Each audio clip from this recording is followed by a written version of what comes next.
Good evening. It's 8 p.m. Eastern Standard Time. It's Friday night, and you know what that means. Time for SciFridays. As always, I'm your host, the Captain, bringing you the best of sci-fi from years gone by. And as always, SciFridays is brought to you by RU Game, the best comic book, collectible, video game, magic, role-playing, toy, collectible store in all of Piqua. Located at 124 North Sunset Drive, Piqua, Ohio, 45356. And you find it on Facebook. And you can find me, the Captain, on Facebook, Twitter, Instagram, and on my other show, Talk and Roll, on Instagram and Twitter and or X and TikTok. So there you go. So we're working on this. I hope you guys like the show I posted last week, the end of the day show. That was a test run. But, you know, I'm having fun. I'm going through. I'm looking at some of these shows we got coming up. And we're almost done. We're really, really, really close to being done on some of these shows. So, but since yesterday was Thanksgiving, I want to say I hope you guys all had a great Thanksgiving. I hope the ones that watched last week's episode of Saturday Morning Serials dug the pretty much all Thanksgiving episode. That is the most random episode with one overlying arc. Because, man, some of the cartoons were so different than the other ones. But, all right, we're going to get it started this week with some ISIS. It's funny because I'm going back through some of the stuff, and they announced that ISIS was going to appear in the Black Adam movie, and that didn't happen. So I wonder what happened there. But on that note, here you go. This is Secrets of ISIS, episode 12, and this is The Funny Gal. "O my queen," said the royal sorcerer to Hatshepsut, "with this amulet, you and your descendants are endowed by the goddess Isis with the powers of the animals and the elements. You will soar as the falcon soars, run with the speed of gazelles, and command the elements of sky and earth." 3,000 years later, a young science teacher dug up this lost treasure and found she was heir to the secrets of Isis. And so, unknown to even her closest friends, Rick Mason and Cindy Lee, she became a dual person. Andrea Thomas, teacher. Almighty Isis. And Isis, dedicated foe of evil, defender of the weak, champion of truth and justice.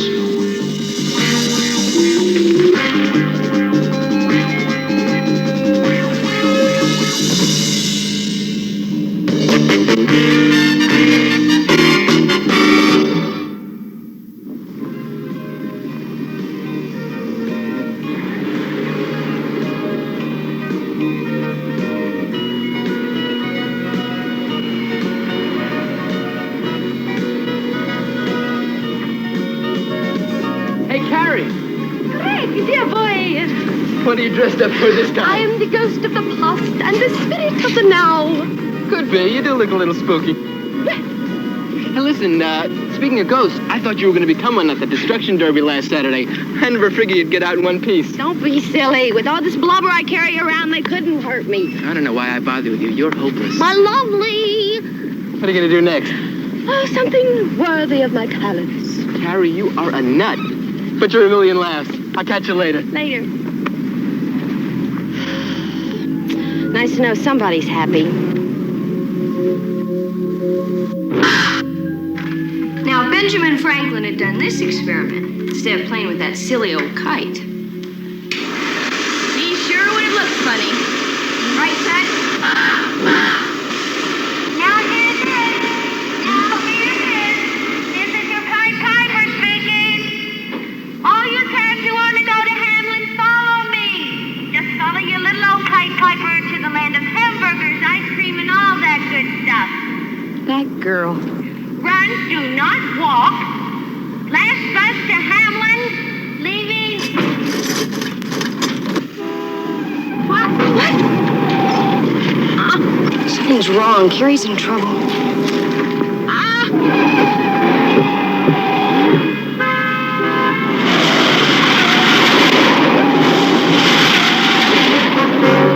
Mighty ISIS.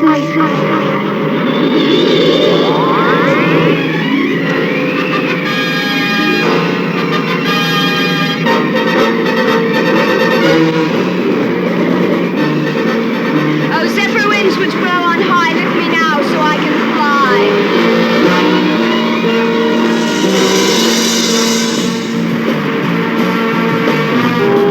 Oh, let's see you laugh your way out of this one, fat kid.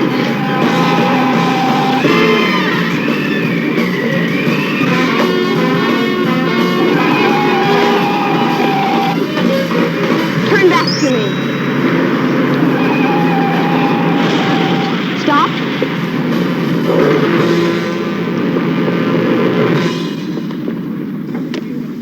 Isis, wow, thanks a heap. The throttle's stuck and then the steering and the brakes went out. Are you all right? Oh, sure. What can happen to the Queen of the Uglies? That's a terrible thing to say. You should stop putting yourself down that way. A person's got to be realistic. You're not being realistic, you're just being foolish. You can't expect other people to like you unless you like yourself first. Unless you know where I can get a body transplant. What's the like? Your mind, your sense of humor. You always keep the kids laughing. And as soon as it stops, the guys go off with the chicks. You know, the ones that look great in bikinis. Nobody cares if they got a mind. Carrie, you are an intelligent girl. Believe me. I'd rather not be so intelligent. If I could just be a little prettier.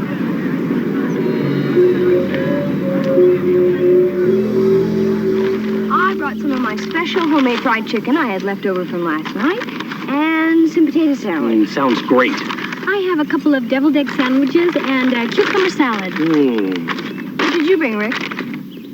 What do you mean, what did I bring? You guys invited me. Invited you? Well, we just said, why don't you have lunch with us? Well, if that's not an invitation, what is?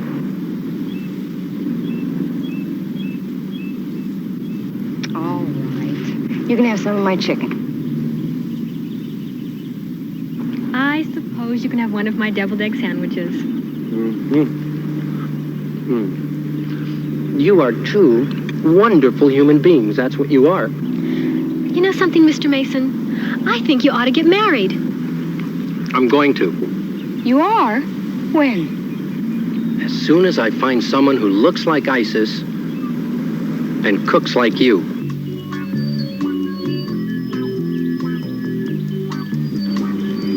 If that's your attitude towards women, you're going to end up a very old and hungry bachelor.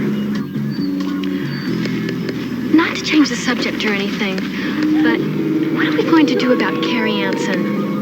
Well, why don't we just leave her alone? It looks like she's having a good time with Greg. She's a very unhappy girl, Rick. Carrie thinks of herself as a big fat zero, and I'm not trying to be funny. That's why she keeps putting herself down. It's her way of saying, hey, look at me, I'm a person. Well, what do you want to do about it? Listen, see if this makes any sense. The elections for student body president are coming up, right? Right. What would happen if, quote, spontaneous, unquote, campaign started to get Carrie elected? Great idea, Cindy. That should convince her that people really like her and respect her for being just herself. Say, Greg's in one of my classes. How about if I slyly insert the idea into his head about starting the campaign? Fantastic! That kind of thinking is worth 2 pieces of chicken any day. And a deviled egg sandwich. Marvelous. That's a super idea, Mr. Mason. I wish I'd thought of it. Oh, my blessings on you, my boy. You know, maybe it's the wrong word to use, but I've always been impressed with Carrie. Well, Carrie's a very impressive gal. She does hide her IQ, though. Yeah, but, well, sometimes I'm almost a little afraid to talk to her. How come? Well, you get too serious with her and she starts to clown around. It's like she doesn't want you to get too close to her. You know, I know what you mean. You know, and the way she talks about herself? Carrie Anson, the female Moby Dick, Miss 20th Century Ugly. Boy, you know, it's going to be tough to change that image into a contender for student body president. You think you can do it, Greg? Sure, Mr. Mason. Hey, I even know what our campaign slogan's going to be. Vote for Carrie Anson for student body president. Anything for a laugh. Okay, I'll see you later. Yeah. All right. What'd you expect, dummy? that anybody would really think you were good enough to be student body president.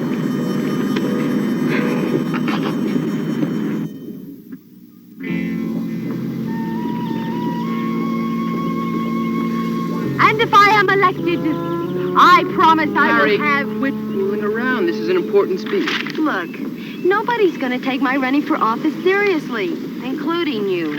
Are you kidding? Of course I take it seriously. Okay, then wait till you see my new idea. Turn your head, don't peek until I've blown it up.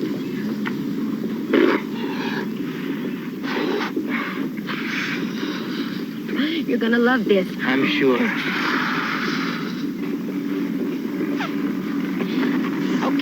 Okay, wait. All right, now, look, turn around, look, ta-da! Vote for the candidate who looks like this. Neat, huh? Carrie, when are you going to stop doing this? Doing what? Putting yourself down. Aw, come on, Greg, it's just a joke. I don't think comparing yourself to a balloon is funny. Okay, you don't like that? How's this for an idea? I challenge my opponents to an eat-a-thon. A what? An eat-a-thon. We line up 500 pizzas on a school track, and the first one to eat his way to the finish line wins. Carrie, you're impossible. And if you don't like that, I've got an even better idea. You see, all we do is...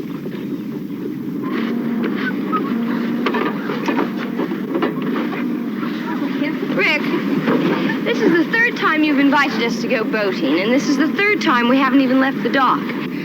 Is this boat glued to its slip? You don't understand.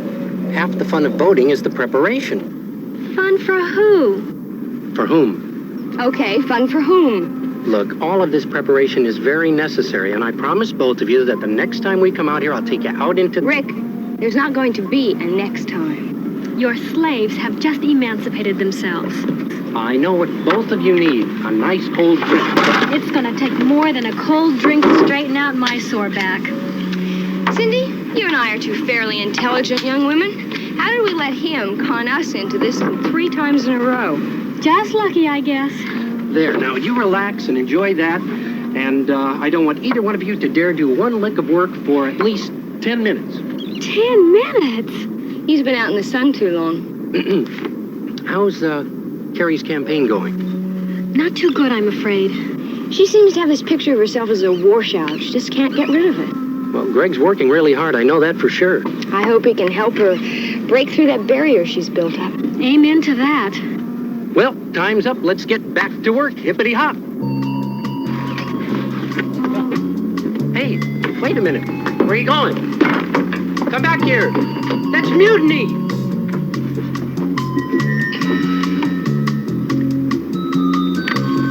Hey, Carrie, hold it. Hi, manager. How's the campaign going? Well, according to my latest unofficial poll, we're going to lose. And for only one reason. Nobody's going to vote for me. Carrie, you could have this election locked up if you wanted to. Well, come on, Greg. I know you never really believed I stood a chance. You do, huh? How do you know that? I just know, that's all. Why do you think I've been beating my brains out? Laughs. What else? Like me. Well, thanks a lot for wasting my time.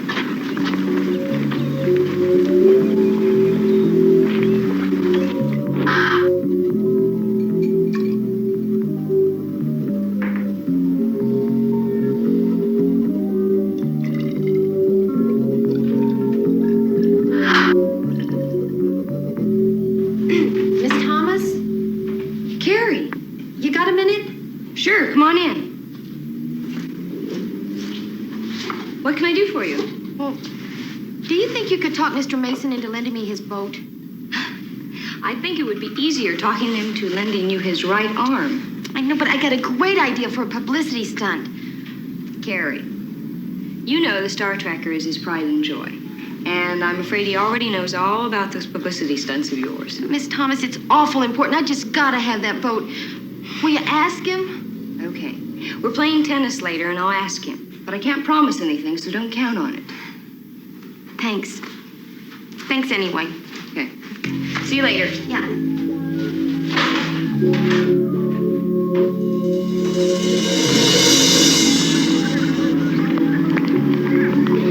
Sorry, Rick. No tennis?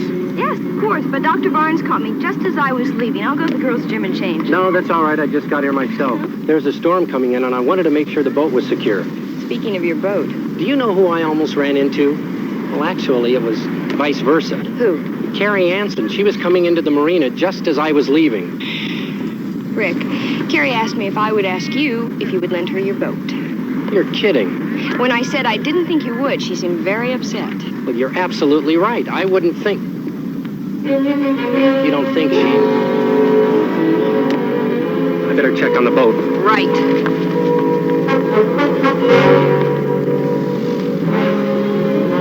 Almighty Isis.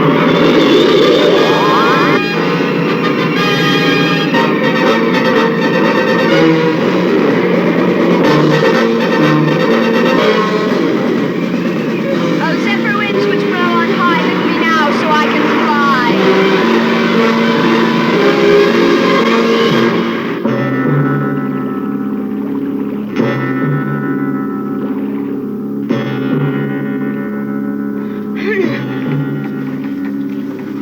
Mayday! Mayday!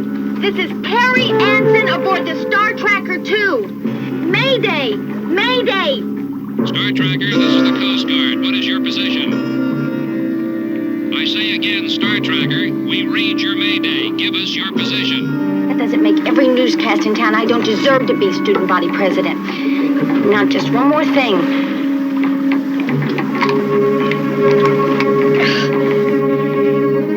Mr. Mason, I owe you a new microphone. Star Tracker, this is the Coast...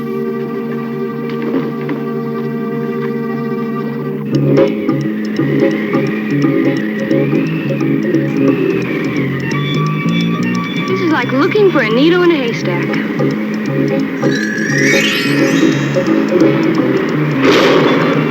There's a storm moving in. We'll have to find Carrie before it hits.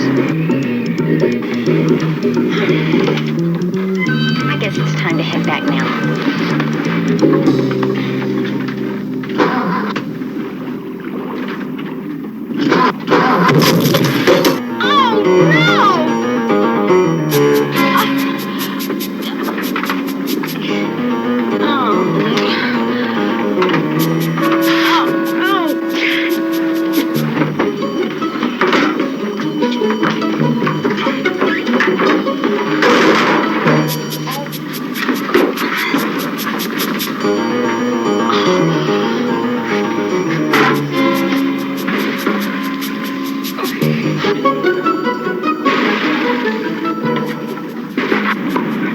Cindy, You're really late. where's Andrea? I thought she was with you. Oh, wouldn't you know it? Every time there's an emergency, she disappears. What emergency? What are you talking about? Oh, come on. I'll tell you on the way to the marina. Where can she be? If I don't find her soon. There she is.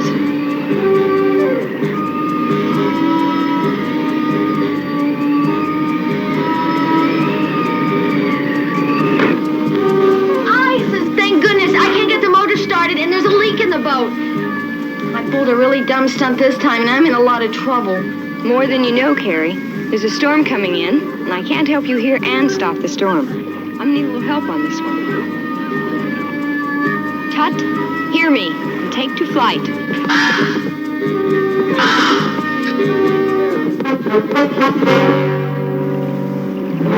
Now to find Captain Marvel.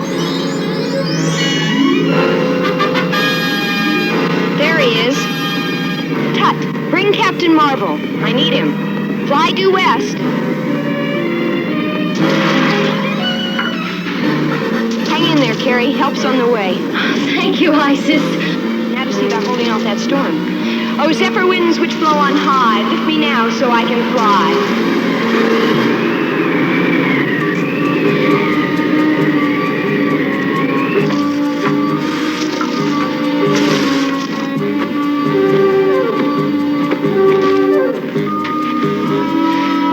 Looks like little housework is needed here.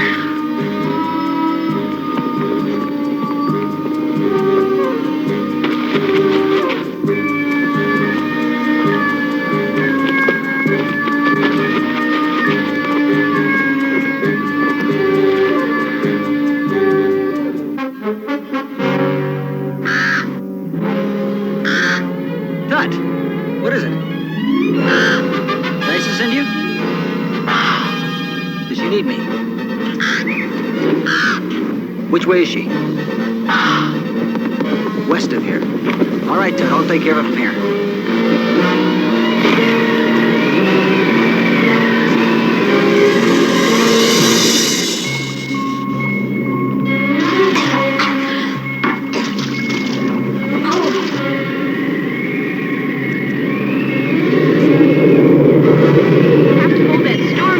Captain Marvel arrives to help carry. Oh, mighty storm that rolls so free, now roll back, calm the sea.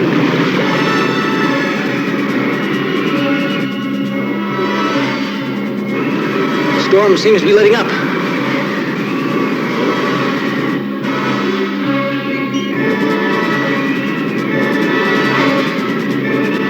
Of course, that's it.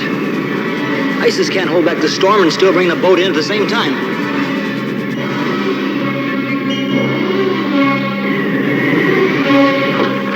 Captain Marvel! Isis sent for me. Now let's see about getting you out of here.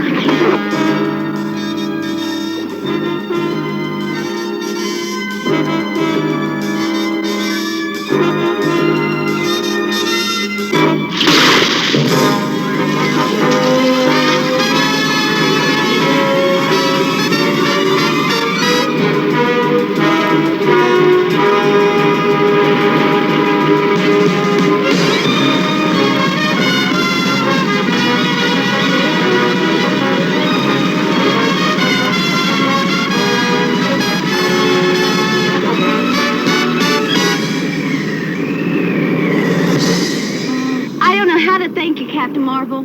I do. Just don't get into a situation where I'll have to do this again.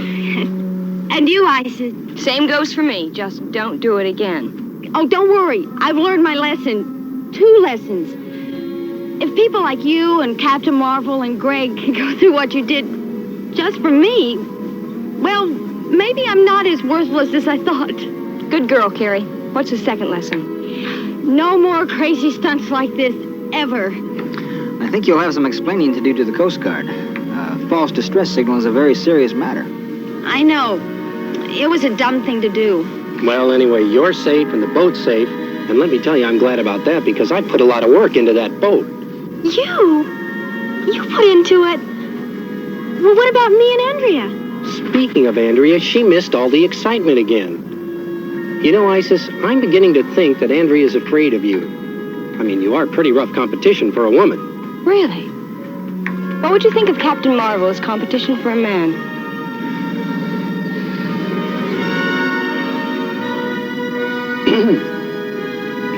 Cindy and Carrie, why don't I give you a ride home?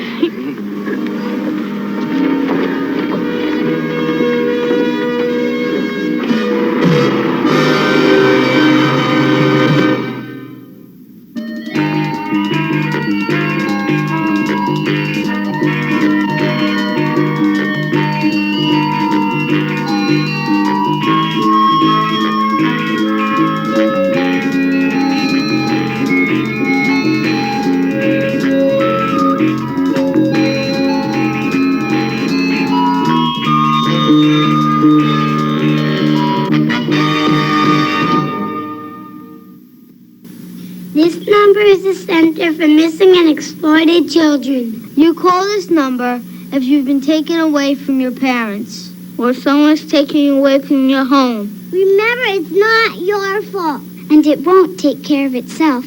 So pick up the phone and ask for help. That's what the center's there for. The number for the center is 1-800-843-5678. That's 1-800-843-5678. Ryan, got your new cereal. How's it look, Duke? All clear. Go for it.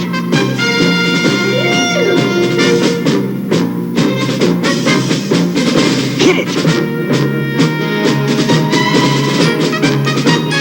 Introducing G.I. Joe Action Stars brand cereal, a delicious part of this complete breakfast. Crunchy stars that taste great.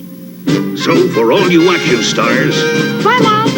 G.I. Joe Action Stars!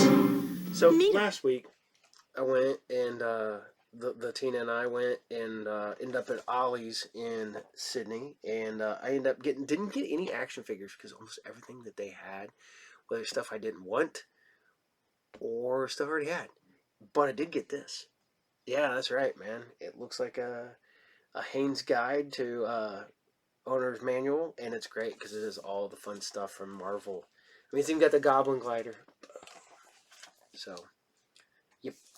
But on that note, we're going to keep it scooting right along because we're going to Space Academy.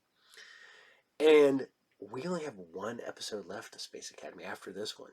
So you better enjoy this while you can. Space Academy, man, I really think somebody should get a reboot on this. And I think some toy companies should jump on the spaceships. Make them in scale to Star Wars. I mean, you don't have to make Space Academy figures, but man, Space Academy ships would kind of be cool. Same way with Jason and same way with Ark. Make those so you can fit G.I. Joes or Star Wars figures in there. 3 3/4 inch, not the 6 inch. As much as I like them, the ships for them are just way too big. But all right. Here you guys go. This is Space Academy, episode 14, and this is Star Legend. Welcome to man's most magnificent achievement in the conquest of space, the man-made planetoid, Space Academy, founded in the star year 3732.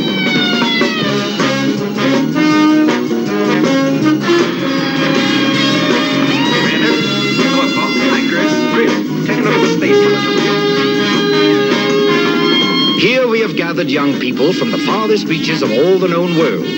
They have been chosen for their unique abilities and are being trained to cope with the mysterious, the unknown, the unpredictable dangers lurking in the vast darkness of space.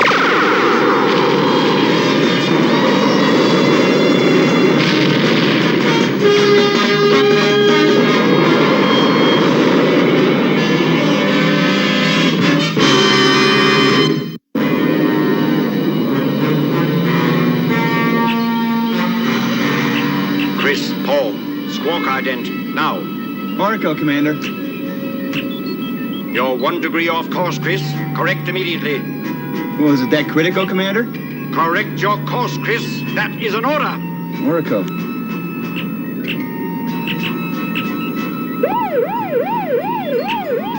What is it? What happened? Report, please.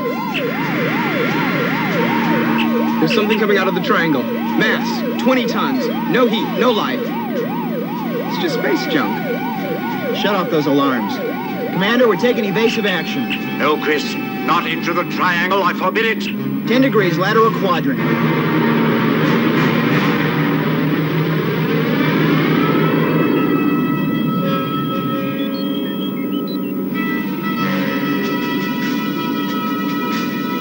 Something's wrong.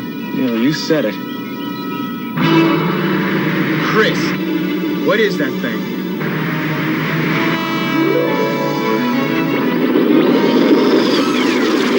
We're drifting into the triangle. Seeker to Academy. Commander Gampu, do you read us? Come in, Commander Gampu! Chris, it's no use. All power readouts are negative. What a time to get acquainted with a hunk of rock. No use. Our engines are dead. Oh, terrific. Collision course. Impact, 41 seconds. Looks like the triangle's going to add us to its list of missing ships.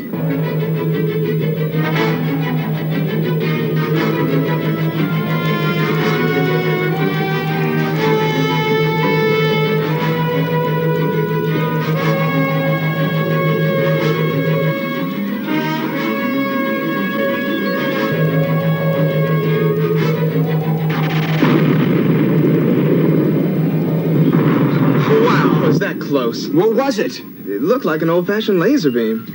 But where did it come from? Wherever. It saved our bacon from being crumbled. At least. Comms still out. Still no power. Go back whence you came and return no more. you believe that? I think he's a fugitive from an old horror movie. Go back at once. This is your final warning. But we can't go back. Or forward either. Our engines are dead.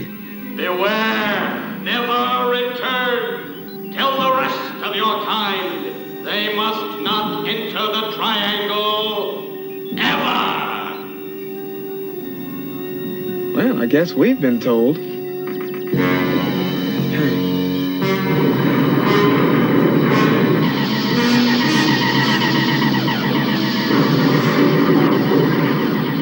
Power's back. Come in, Seeker. Come in. We read you, Commander. Thank heaven. What happened? You disappeared from our screens. Was something in the triangle. Lost power. Commander, you won't believe what just happened. We were about to hit a rock as big as the Academy when out of nowhere came a... I know. You were saved by a strange, old-fashioned energy beam. Well, how do you know that, Commander? Your boundary marker mission is scrubbed. Return to the Academy. Oracle. I don't get it. Something's wrong. How did you know that, Commander? I know. Because it happened before.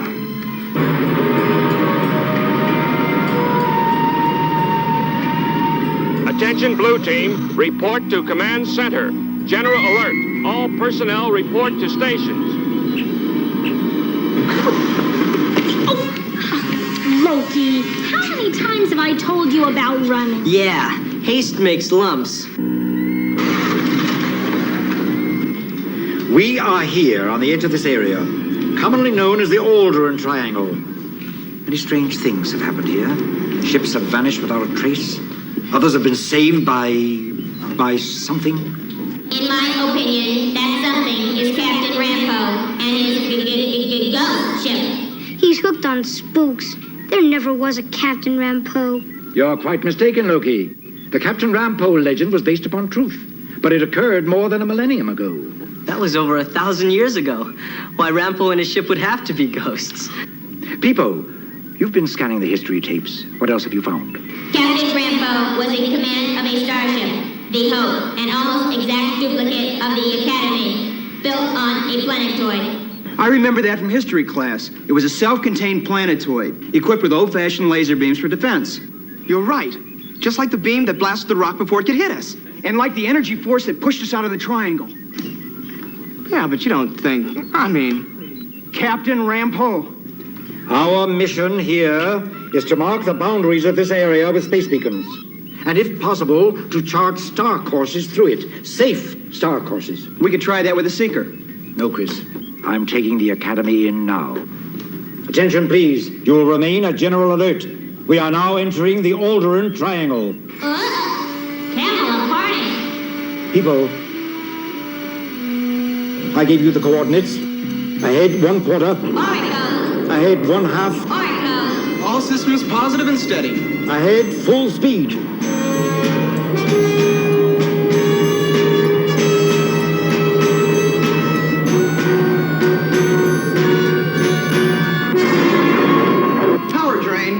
I don't understand it, Commander. Even the reserve energy banks are draining. Reverse, full. Control's dead. They do not respond. It's the same thing that happened to the Seeker. Power's out. We're drifting. Into the Alderaan Triangle. I don't like this. Look. It's exactly like the Academy. That must be Captain Rampo's vessel. The ghost ship. Yes. The ghost ship.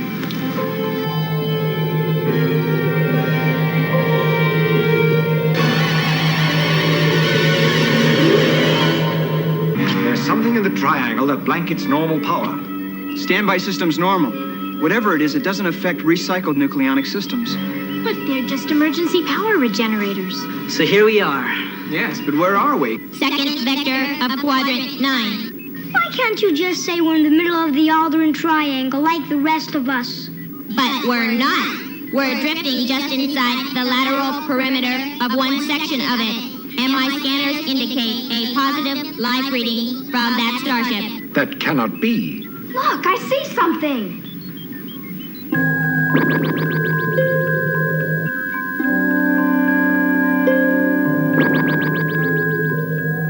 There may be an answer to all of this. Answer the Aldrin Triangle. Aboard that starship. Possibly. But without power, how do we get across to it? We've got a recycler aboard the Seeker. Commander, request permission to go aboard that starship. There may be something alive there. I'll bet it's Captain Rampo. The Flying Dutchman of outer space himself. Chris, you and Paul jury-rig that recycler. I'll take the Seeker myself. Not alone. Volunteers? Me! Me too!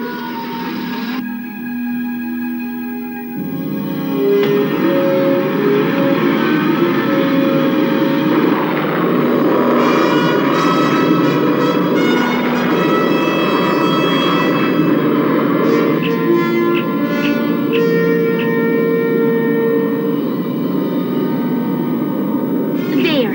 That space lock's partway open. We can make it in there. Paul, bring the hand laser. We may need it. Yes, sir.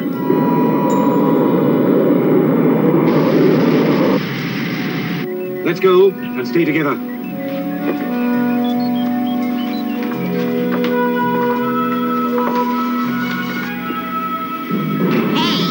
Wait for people!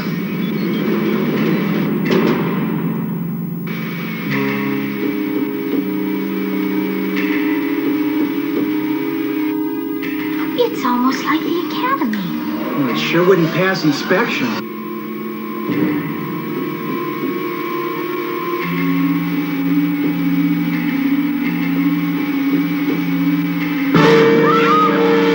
Go back. This is your last warning. The master of this ship commands you to leave or stay forever. Who are you? And who is your master?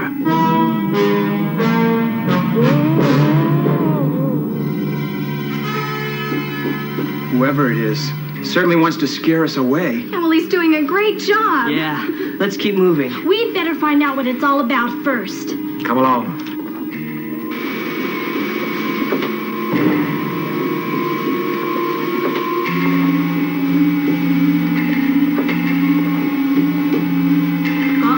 Loki. Too much candy isn't good for your teeth. Yeah, but it's great when I get nervous. And I'm getting nervous. And me too. Hey, something touched me! It's with us. It's here. Hey, my lollipop's gone! Who took it? Come on, give it back! Give it back! Come on, people! It wasn't me! We must be getting close to something. Yeah, the ghost of Captain Rampo. All who enter here are doomed. Doomed. Where are you? Show yourself. There's something behind that door at the end of the corridor.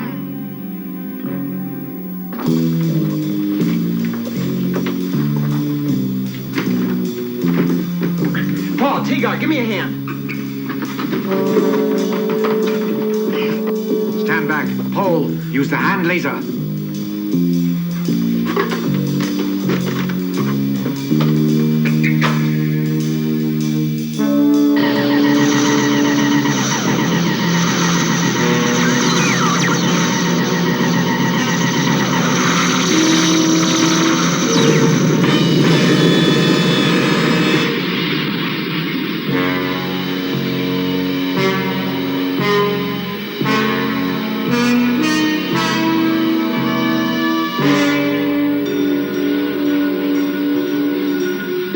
You have been warned for the last time.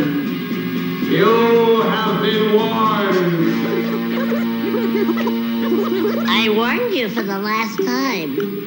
Doggone it, I put on the wrong tape. Anyway, will you please just go away now while you still can? Not until you answer some questions, whoever you are. Did he say doggone it? An ancient expression of exasperation. Well, we know that, but who said it? Captain Rambo! Captain Rampo? That isn't possible. He must be more than 1,500 years old. 1603, to be exact. 1,600 years? Oh, please, you make me feel so old. Captain Rampo, I presume? The same. Young boyo, come here, lad. I wish to thank you for your lollipop. Delicious. You're welcome. I guess. Fair exchange? A diamond! Here, look! That stone must be priceless. So is my lollipop. Oh, speaking of that, me bucko. Here you are. Captain Rampo, we have so many questions. I have it. Oh, come here, in here, this way. Hurry, hurry. Come in. I have shielded this room. We'll be safe here. Now, come in. Oh, and do me the honor of making yourselves at home. Be comfortable, sit, won't you? Come, children. Yes. Captain Rampo, what is that thing out there? Some form of blind, mindless, living energy that seeks out other power sources to feed upon. You see, here in the triangle, we have no suns. These things have fed upon them, destroyed them, drained them of all energy, even as they have drained your ships. That's why you tried to frighten us. To save us. Aye, but I have failed again. Captain Rampo, you will oblige me by explaining. It's simple enough. We had established a colony here on Lyrae 3. This spaceship was in orbit about that planet. I was on board the ship alone. All the passengers had landed. When something happened to the sun, it flared enormously. And my starship was caught up in the magnetic storms that followed and hurled about. I tried to get back to Lyrae 3, but I made the mistake of crossing the Alderan Triangle, and a massive energy force attacked my starship. Now, I knew that if I returned, this massive energy vapor would return with me. So, I have devoted my life to orbiting this triangle, warning or frightening off others so that no harm would come to them from this terrible scourge. You've done an heroic thing. But why have you lived so long? The radiant energy in the solar flare changed the cells of my body. Just like you, Commander. Yes. And all these years you've been fighting this battle? Aye, Commander, I have to no avail. What do you mean? The energy grows stronger and stronger, and my shields cannot hold much longer. When all of the power sources here in the triangle have been absorbed, the energy vapors will seek more power, and they will reach out and consume the entire galaxy. Oh, there must be a way to stop them. I have tried for 1,000 years to no avail. People, did you run an analysis scan on that thing out there? It's held in a sort of force field. Yes, they're accelerated trionic particles. Commander, we use energy like that to generate our own force fields. But nothing to match the strength of this force. Captain Rampo, did you say that the vapor seeks out energy and feeds upon it? Aye, insatiably. You saw how the demon vapors out there turned everything sort of greenish. Indeed I did.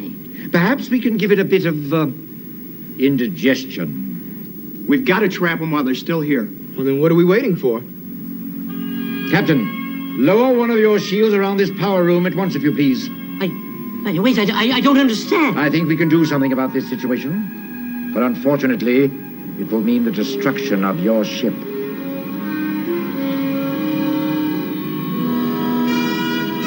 It would be worth anything to destroy them. You know what must be done, Captain. Paul, you have a standby life support bracelet? Yes, sir. Give it to Captain Rampo, please. Yes, Commander. Thank you, matey. Open the door, Tigar. Yes, Commander. Hurry. Hey, wait for people. Hello! They're coming out with you! Come on! Quickly! Coming out! Hurry! Coming out! Hurry! Oh, honey!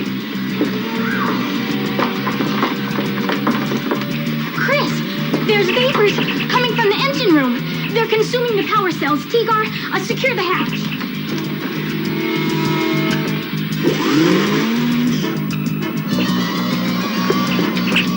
Commander, the power cells are at -3. Not enough for liftoff. Chris, you and Laura mind link. Try to reverse the smoke long enough for us to start the engine. Captain Rambo, would you join us, please? I'd be delighted. Yes, Commander, help us mind link. Come on, Loki. Concentrate.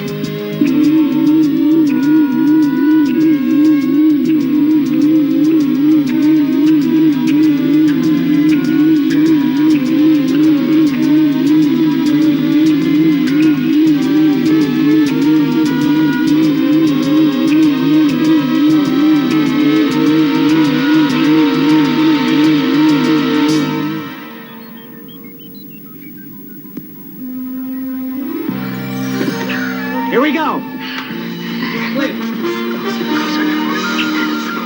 Now, Chris, full radiant power in the forward laser.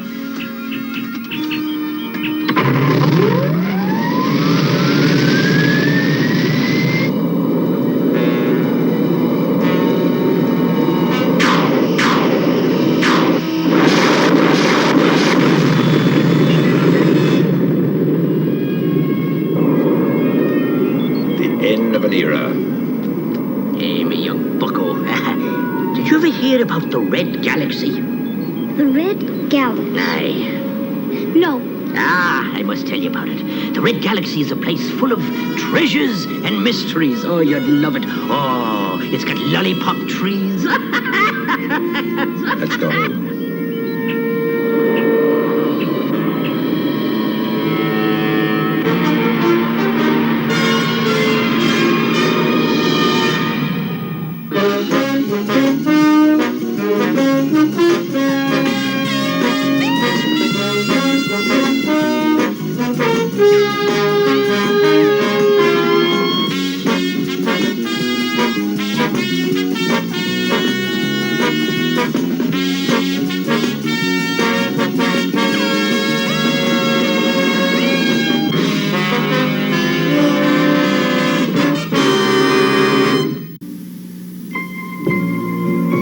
You see, mijo, our ancestors were artists.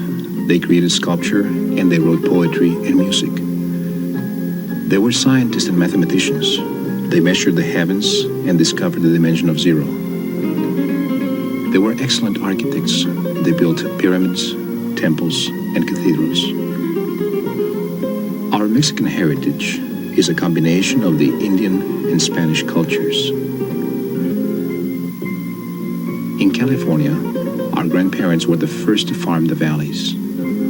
The last 100 years have been challenging as our people struggle to emerge in this society.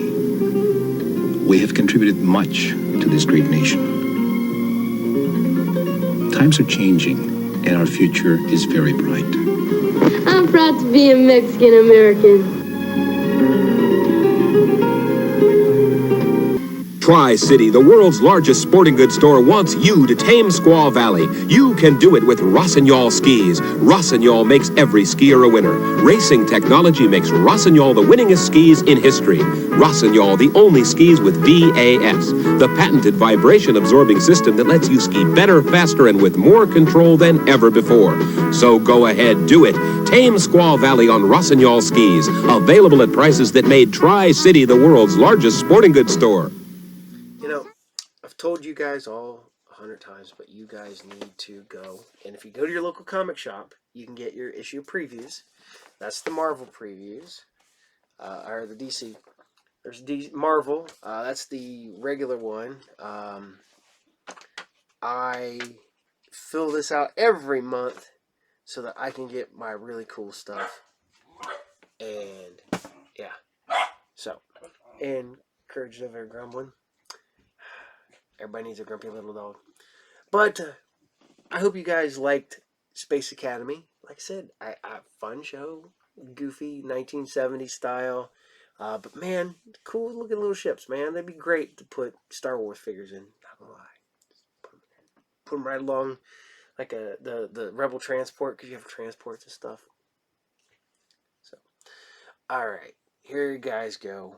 This is the final episode of Freaky Links. I dug Freaky Links when it first came out. Big fan. Is made by the same guys that brought you Blair Witch Project, Haxon Films. It's got Ethan Embry, who's really good in pretty much everything he does.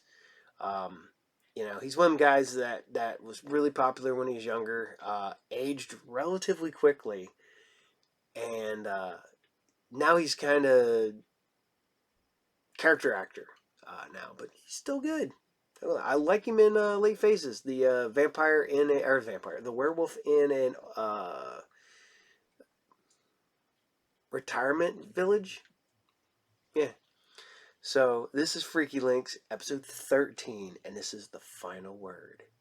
23rd, 2001. Tonight, a story of murder among friends. A young man, his best friend, and the girl who came between them.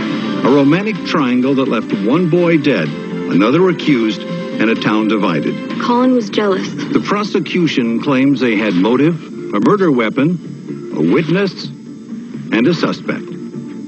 He was my best friend. I have absolutely no doubt that Colin Wales killed Jimmy Dixon. I believe it, and the jury believes it. To this day? To the end of time. But Colin Wales has his own story. You want to hear about the monster? And there are some willing to listen. I just think that Colin's claim, it deserves to be taken seriously. He says that a monster killed Jimmy Dixon. An entire town thinks that monster is Colin Wales. Well, they're wrong. Emma Reed looks into a baffling crime and explores the shadowy subculture of internet-based paranormal investigators determined to prove the impossible. You think people should be afraid of the dark? They should be terrified. Oh, God! The Final Word with Dex Crawford and Cynthia Wyden. With reports by Chris Teller, Brenda Diaz, and Jay Pearson. And now from our studios in New York, Dex Crawford. Good evening.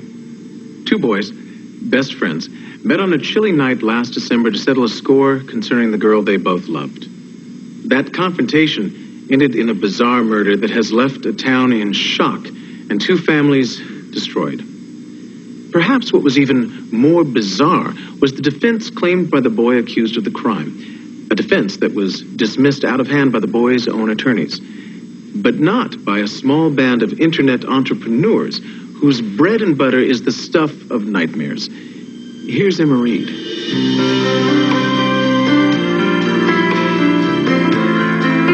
Here's where it all began. Belgrade, Florida. Small, cozy. Perhaps even that quaint term sleepy might apply here. It's the Norman Rockwell kind of place most of us would like to come to when the pressure of city living becomes just too much. When the daily horrors of living in the 21st century finally take their toll. But what happens when that horror comes to a place like this? A horror so terrible, it stuns both the mind and the heart. But when we came here to answer that question, we found ourselves suddenly on the other side of the camera. What are you doing here? Excuse me, boys, but we're Final Word. We're trying to cover a story here. You guys aren't interested in the true story whatsoever. You guys are here just for grisly primetime entertainment. You're fodder between commercials. We're here to get a story, all right? We've all seen the show. It's on, what, 8 nights a week now? Would you mind? Look, you guys run around, you try to be objective, but you're really not. No, you tease it out, you twist it around, you lead us on, you pitch it this way, you pitch it that way, and then you drop the noose to hang somebody for sweeps week. Is that what you're here for? To hang Colin? Colin Wales. The reason we came to Belgrade. He and his family moved here 13 years ago. By all accounts, Colin Wales was an all-American boy. He grew up happy, played soccer, loved model cars, and told anyone who would listen that what he wanted most was to be an astronaut. Why an astronaut? Because that's what his best friend Jimmy Dixon wanted to be. And for most of those 13 years, both boys lived here and played here. They were inseparable. They loved sports, football, basketball. But then he started changing. Changing how? His clothes, his habits. I thought it was just, I don't know. I went through this. We all do. It's called growing up. You know, the music. The rebellion. It's normal stuff. But it stopped being normal. Colin's life was taking a dark turn. He'd been accused of vandalizing the school, driving drunk, and stalking his best friend's girl, Tawny Lambert. Within 4 months of starting his junior year in high school, Jimmy Dixon would be dead. Stabbed 77 times 1 week before his 17th birthday. And his friend Colin Wales accused of his murder. 3 months later, Colin was convicted. And because he was tried as an adult, sentenced to death in Florida's electric chair. But questions still remained. The weapon assumed to have been used in the murder, a medallion Colin had bought for himself just 2 weeks prior to the killing, had never been found. And there was the question of Colin's claim of innocence, his unwavering story that something inhuman killed Jimmy Dixon. Colin had some convinced. I know what I saw. Derek Barnes, a journalist in the loosest sense of the word. And he was about to take us on a journey none of us will ever forget. Neither will you. Coming up next on The Final Word. Maybe the villain is still out there. Several of Jimmy's internal organs had been eaten. Come on, Jason! What the hell was that? More after this. Here we go.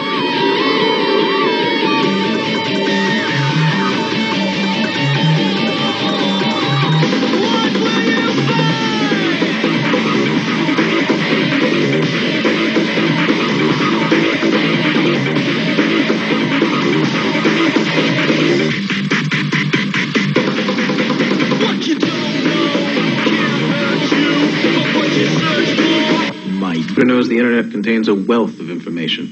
You can locate old friends, buy a book, or research almost anything, from pets to polar ice caps. But there are also websites devoted to less savory pursuits, to the strange, the bizarre, the supernatural. Who runs these sites?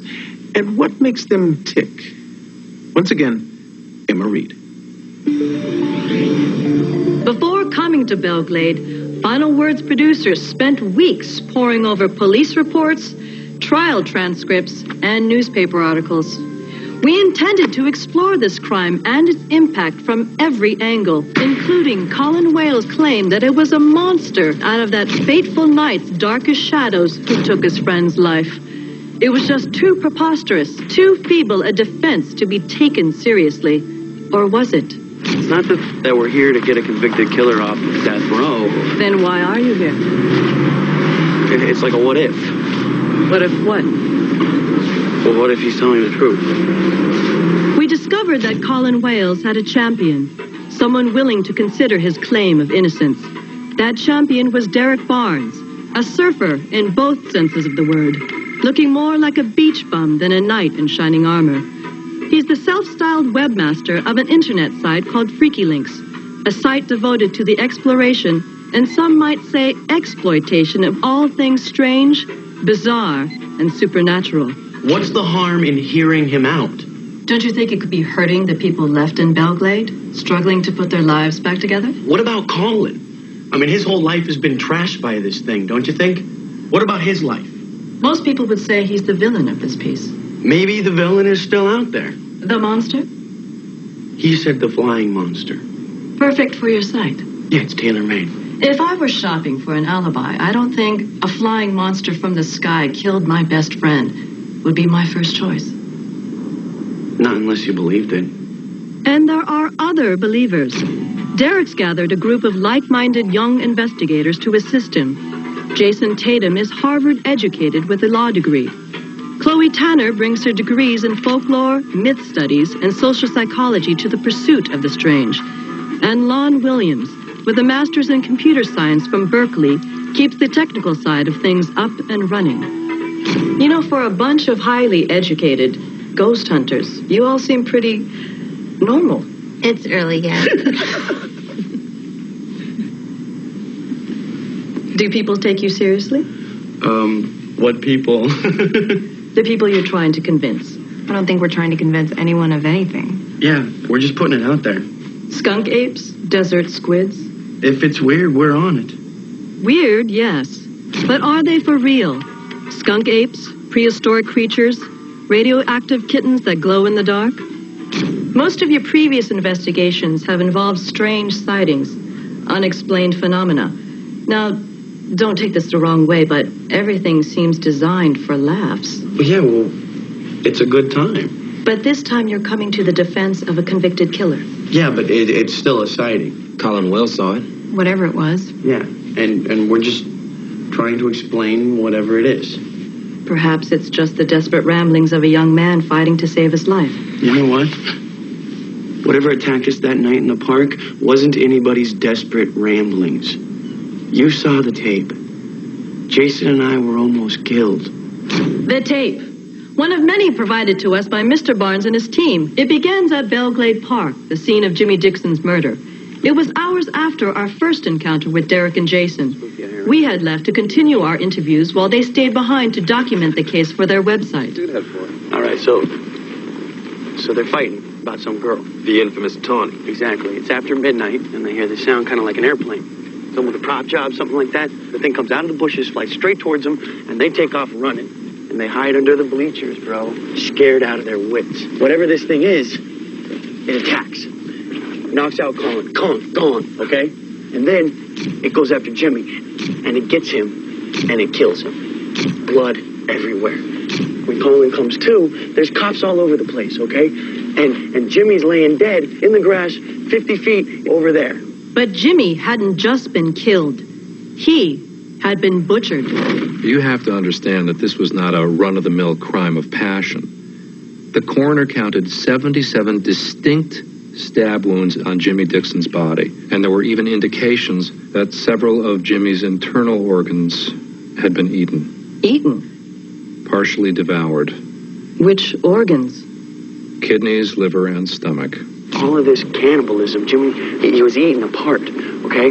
All of this blood and no murder weapon. And the little knife that Colin was supposed to have used? No way. Impossible. Yeah, and the forensics never conclusively stated that the wounds found on Jimmy Dixon's body were in fact made by a small blade. And why wasn't Colin drenched in blood? They didn't find a single drop of Jimmy Dixon's blood on him at all. Now what about that witness, huh? Well, the English teacher said he didn't see anything. Which means the evidence was inconclusive. Exactly. Reasonable doubt? You might think so. But none of the inconsistencies in the evidence could explain away the eyewitness testimony. Police emergency. Yeah, there's something wrong out in the park here. Where are you, sir? Belglade Park. I live across the street, and someone's screaming up near the bleachers. Units are on the way. Is there a weapon involved that you can see? Can you see anything? I don't know. I saw two boys out there about 10 minutes ago, I guess. Two boys? Yeah, I think one of them was Colin. One of them is who? Colin Wales. He's in... I teach English at high school. He's in my class. Seth Hubbard lived across the street from the park, close enough to hear almost everything that happened that night. Yeah, my wife's on sabbatical. No, at any rate, after I got off the phone, I looked back in the park, and I saw the one boy on the ground. And the police were pulling Colin out from underneath the bleachers there. It was... The bleachers, a shadowy place where, for generations, kids have gone to do the things most parents wouldn't approve of. But murder? Colin's claim that it was a monster that killed his friend was about to gain some credibility. That is, if you believe an internet journalist eager to prove the impossible. Well, what if he's telling the truth? Which brings us back to the tape Derek Barnes and Jason Tatum shot that night under the bleachers. It contains several minutes of video that must be seen to be believed. Or not believed, depending on your point of view. What is that? What is that noise? I don't know, man. Get out.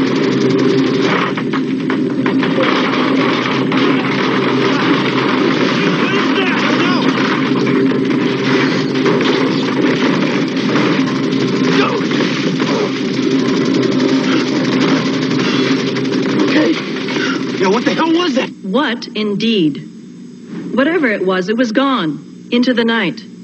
Derek and Jason were sure that they had just been attacked by the same thing that killed Jimmy Dixon. Or had they?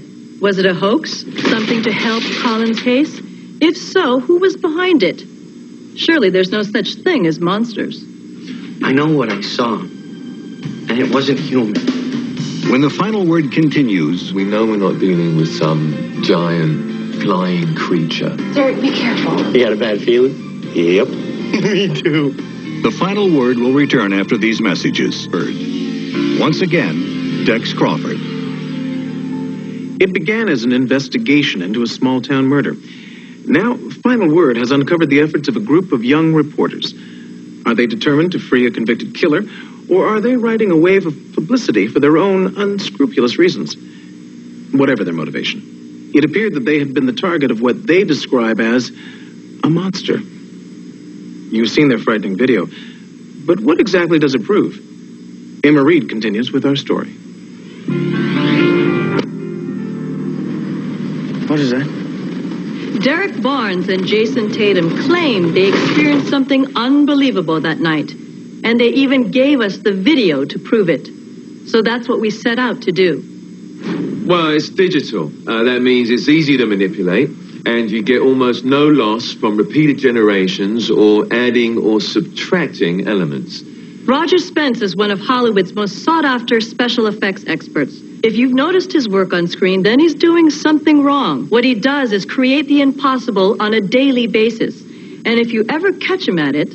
I'd probably just quit the business and open a trout farm in Oregon, I guess. But what about this monster? Was this really a legitimate encounter with the paranormal? First off, we know we're not dealing with some giant flying creature. How can you tell? Well, because it don't exist. The sound...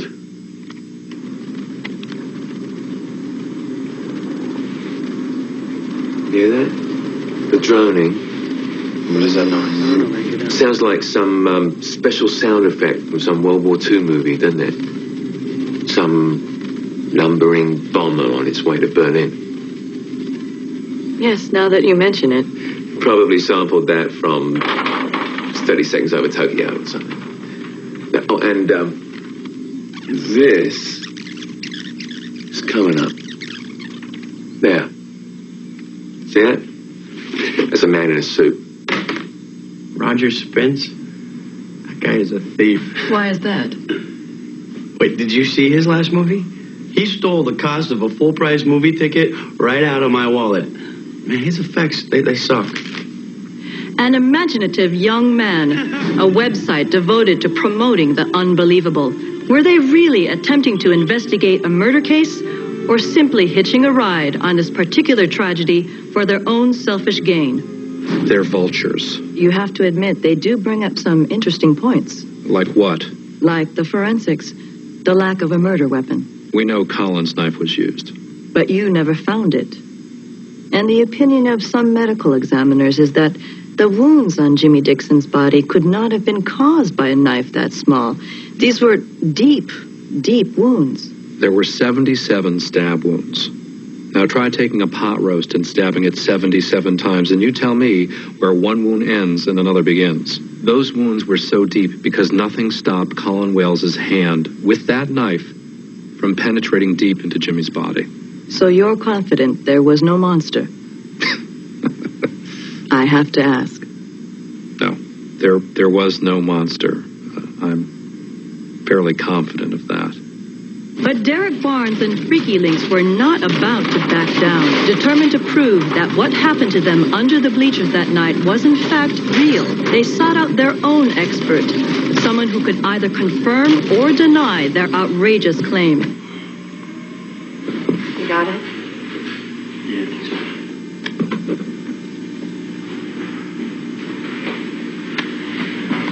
Okay, I'm getting a good image here.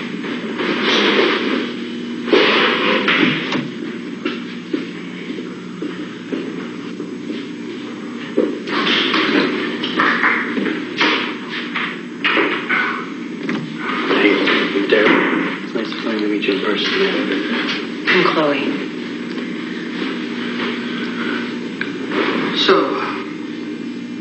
hear about the monster?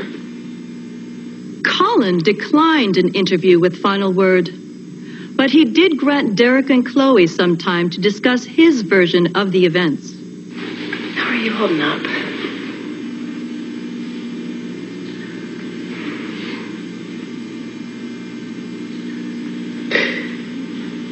I'm sorry. No, it's okay. He was my best friend. Yeah, we know. And that thing is still out there. Hey, look, your English teacher. Mr. Hubbard. Yeah. He said that he didn't see any animal or any sort of creature attack you that night. And he wasn't looking, I guess. But he said he did see you and Jimmy arguing. About Tom. We weren't arguing. I was mad at him because he was being an ass. What, to Tawny? He was going to dump her. I told him that he shouldn't. I told him she was great. Well, she thinks that you were stalking her. The prosecutor's got to believe in that. Do you love her? No. She's Jimmy's girlfriend. Okay. I told her to pull back a little. You know, maybe make Jimmy jealous. Get him back on track. By pretending to like you? It's a dumb idea. So, that night in the park, did you see what attacked you? No. I just heard it. I think I was turning around to look when I got hit. I think I was knocked out. And then I heard Jimmy screaming. And I just ran. I ran under the bleachers. Did it sound like this? Oh my God.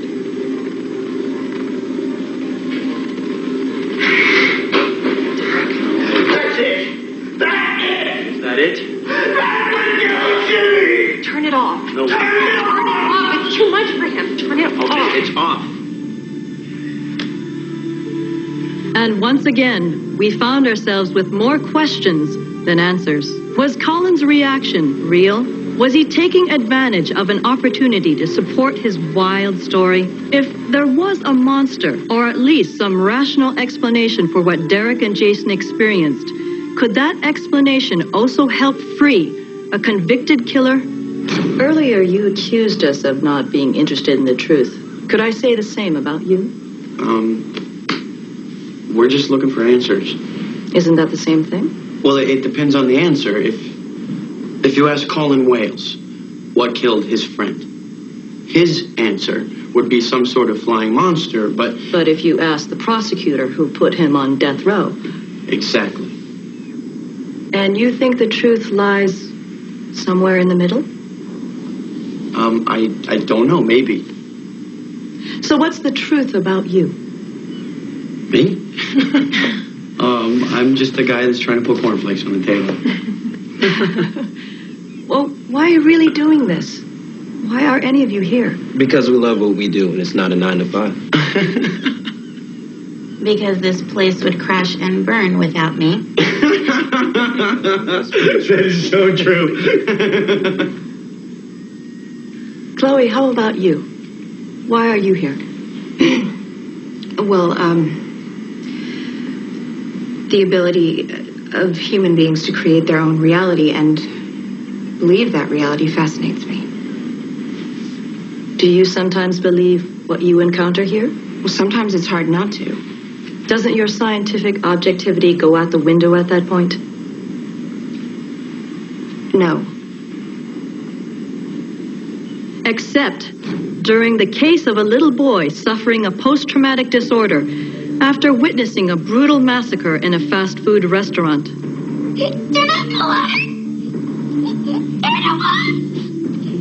According to Dr. Amy Gibson, the psychologist in charge of the case, Dr. Tanner was brought in to consult, but within days, she willfully transgressed ethical boundaries and put the boy's mental health at serious risk. She did this, according to Dr. Gibson, by allowing FreakyLinks access to patient files and other confidential information. That incident was settled. But your connection to FreakyLinks almost cost you your license, didn't it?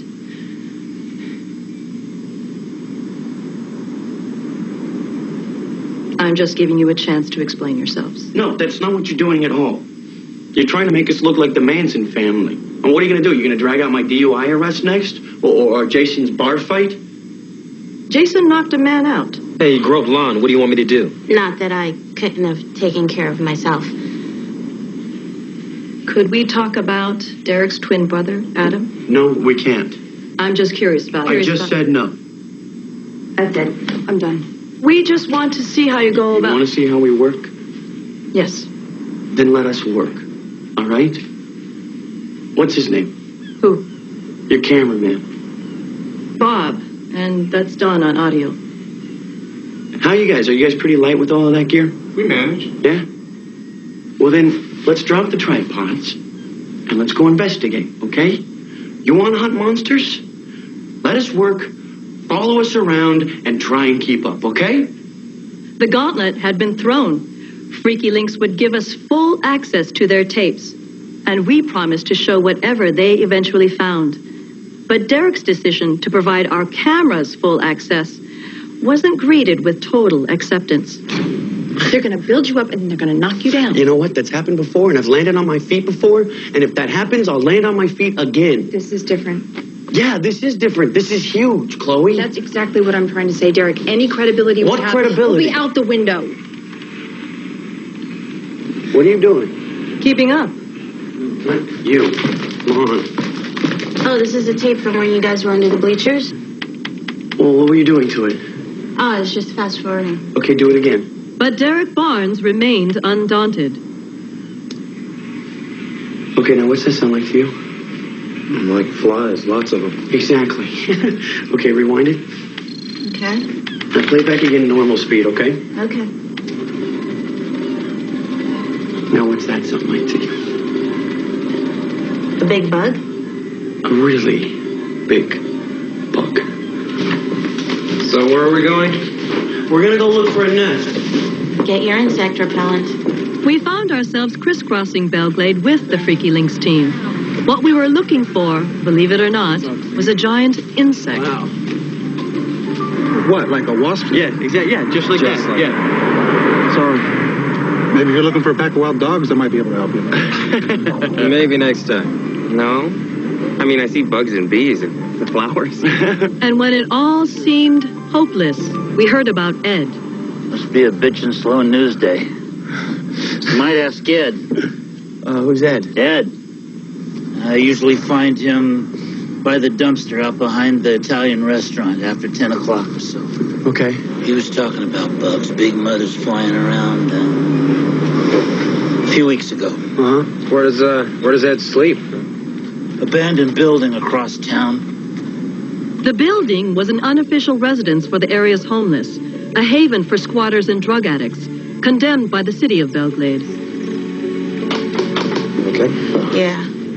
Okay, there's a pretty bad smell coming from down here.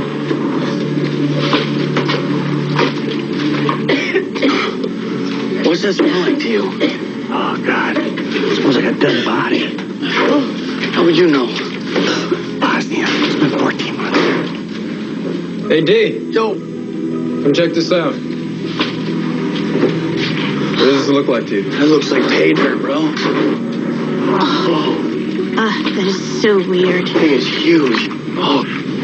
Derek, be careful. At this point in the telling of our investigation, the producers of Final Word and the network that broadcasts this program have required me to warn you that what you are about to see is quite graphic and quite disturbing. We debated the merits of including the following footage, but decided in the interest of public knowledge it had to be shown. Again, I must warn you, what you are about to see may be quite upsetting.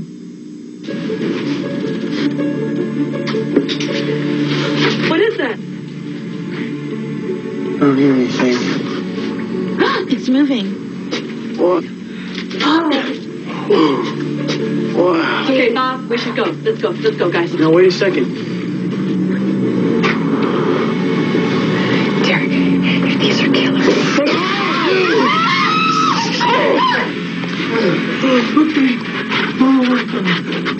Was this another victim of Colin Wales? Or would this second body take our investigation in a direction no one was prepared to believe, except perhaps Derek Barnes? The final word will return in a moment. A three-time winner of the Armstrong Meredith Award for Journalistic Excellence. Here again is Dex Crawford. Now there were two victims. The latest found by the Freaky Links team in what appeared to be a giant insect nest. But was it really a nest? Or was it some creative, even duplicitous attempt at supporting Colin Wales' story of a giant flying monster? Was there a connection between this death and Jimmy Dixon's murder? Reporter Emma Reed continues. His name was Ed Bronson, homeless and living in Belglade for the last 3 years. The police sealed off the crime scene within minutes.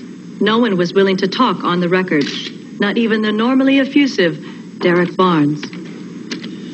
Colin Wales was a young man facing the electric chair after being convicted of murdering his best friend, and Freaky Links had come to his defense with a story that now seemed to have some credence. The medical examiner confirmed that the dead man had been stabbed repeatedly and partially consumed, just like Jimmy Dixon. But did this substantiate Colin's monster defense, or merely open the door to another potential murder case for the prosecution? Do you have any suspects? Colin Wales. How do you figure? Well, serial killers have been known to warm up to their need to kill by murdering homeless people. Colin isn't a serial killer, is he? Well, do we have any proof that he isn't? For all I know, there may be more bodies out there. Or maybe you stopped him in his tracks. I can only hope. So you believe he killed Ed Bronson, constructed an elaborate nest, and then set his sights on Jimmy Dixon? Absolutely. The body bears the same wounds, same signature. What if there was another killer? Another man, another woman, someone with their own pathology? Someone who crossed paths with Colin Wales and is willing to let him go to the electric chair for their crimes? No. No? No. It's people like the prosecutor that make cases like this so difficult. You mean because of their skepticism? That and their ability to arrest us. Well, you've got to admit your theory is a bit out there. Yeah, so were Einstein's theories. I'm not that I'm comparing. So you have it in your possession? Great. Derek. Frankie. Hey. A simple phone call was about to blow everything wide open. Okay. All right then. Yeah? Yes. Okay, this is not for you. You cannot. I don't want any of this. Wait a second. No, I want you What to about keep our this agreement? We have No, full disclosure, no. remember? Lon Williams attempted to meet an informer away from our cameras. We drove in circles for 2 hours. Derek had told Lon via cell phone that we were following her, and she tried to lose us repeatedly. We thought she'd succeeded until we spotted her car in a parking garage. We later learned that Lon Williams had managed to secure a copy of the sealed coroner's report from a county employee. So you have sources? Yeah. Are your informants on some kind of payroll? No. Why, we really don't have a payroll around here. So why do they do it?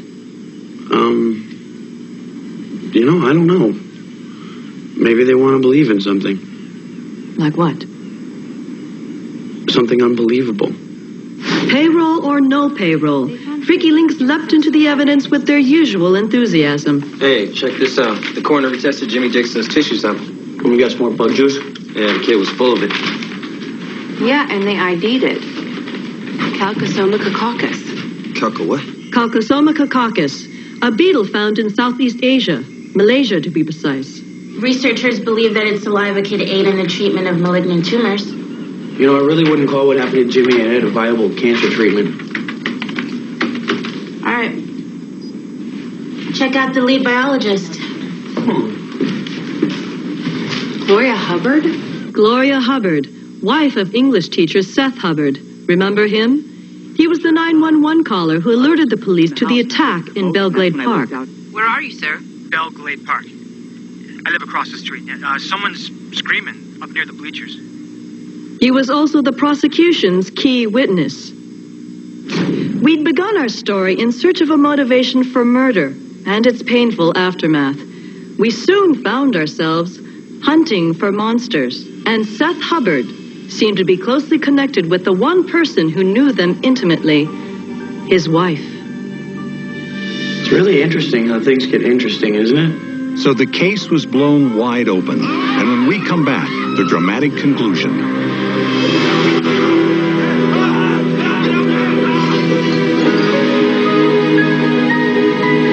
Continues. From our studios in New York, Dex Crawford. Returning to our story, if this case didn't have enough surprises, suddenly the prosecution's key witness, Seth Hubbard, was linked in not one but two murders. Derek Barnes and the Freaky Links team set out to confront Hubbard. Was there a link? Would Colin Wales' conviction be overturned? Would the prosecutor even consider a defense that hinged on the paranormal? Emma Reed takes us through this incredible story's final chapter. But be warned, things are about to take a frightening turn. As we followed the Freaky Links team to Hubbard's home, there was a sense that this was what Derek Barnes and his friends lived for. Are you nervous? Nervous about what? All we're doing is asking some guy and his wife a couple of questions. What's there to be nervous about? Hello?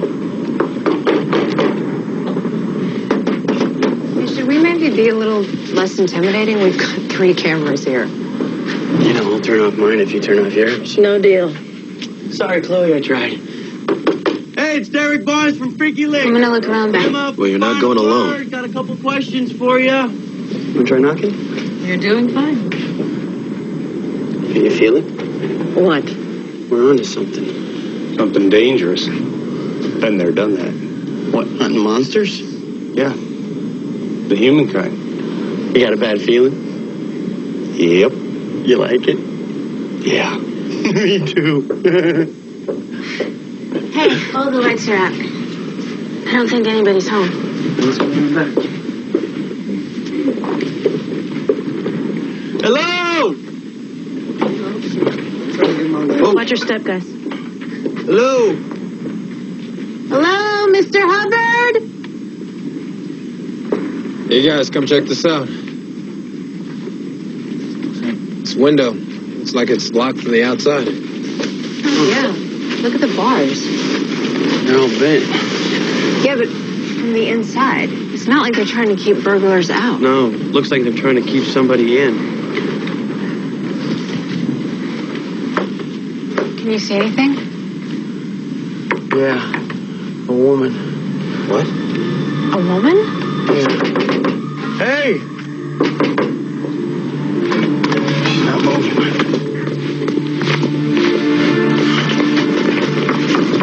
Hey! Didn't Mr. Hubbard say his wife was on sabbatical? Yeah, but he didn't say where. Mrs. Hubbard? Miss Hubbard, we're here to help. Oh, God. What is that? Is that blood? I'm thinking, yeah. What? Great. It goes in here. Mrs. Hubbard? Mrs. Hubbard? Mrs. Hubbard? Oh, God! Who is that? Is that his wife? I don't know. I'm not sure. I guess so. Looks like something hit her from the inside out. Where are you going? I'm gonna go upstairs, see if Mr. Hubbard wants an interview. What? This is his dead wife. Do you think he really wants to chat? I think he's gonna save Colin from death row. Jason, come with me. Bob, you stay here. Make sure everything's all right. Jay, can we have the flashlight? Yeah. All right, we need the police. Hello, yes. We're at 1454 Grand Avenue. Bob, over here, your camera light. We have a dead body here. Colin's medallion. Wait a minute. The beetle. Wasn't Gloria Hubbard studying beetles for anti-cancer medicine? She wanted to help people. Yeah, I just want her to be free. She didn't mean to hurt Jimmy. Your wife killed Jimmy Dixon? The homeless man was, that was an accident. It's just a mistake. She just wanted to help. That's why she went to the rainforest. Mr. Hubbard, what was she researching? What did she find? Well, she thought she found a cure. She cross-typed her DNA with the insect. But the beetle died. got inside of her. It's changed her. It killed her. No. No. She's not dead. No, she's not dead. This isn't her. She's different now. Different? Yeah. Just how different our final word cameraman, Bob Schofield, was about to find out as he joined Derek Barnes and Jason Tatum upstairs in the Hubbard's attic.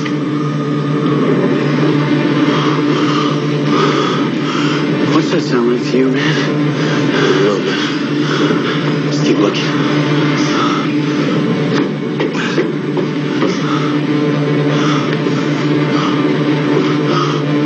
Couldn't stand missing out on the action, huh, Bob? You know it.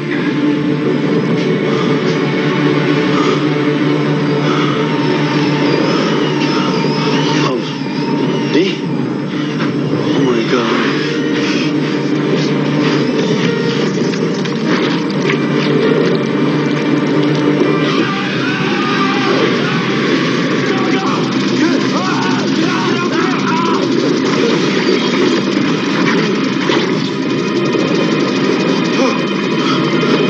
Jason, you all right? There you go. Yeah. Bob? Bob, your head. You got hit. You okay? I'm all right. It's just a little scratch. That was incredible. Did you guys see that? It was so incredible. It was over. The prosecutor had another case, but Derek Barnes had other ideas. Hubbard didn't kill anybody. His wife left for sabbatical and came back with a bug problem. A DNA cross-match, bizarro medical research. You can call it whatever you want to, but we're never really going to know what happened. She went out to feed, and we called it murder, but for her, it was just survival. And Hubbard, he was just trying to keep her safe. Well, you've got this prosecutor who just wants to fry somebody for murder. And Colin fit the bill, so But it was a giant killer insect. Absolutely. You really believe that? And you don't? You saw what happened. Bob got it on tape. Something flew out of that attic. Now look at me. There are monsters out there, and you saw one, and you know it. We're not sure what we saw, but the 3 independent entomologists final word contacted were sure.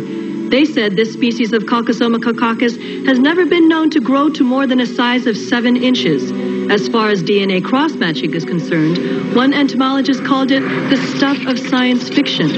But what we do know is Seth Hubbard confessed to killing his wife, Jimmy Dixon, as well as a homeless man whom he put in a makeshift cocoon. What prosecutors have called the demented pathology of a very strange serial killer.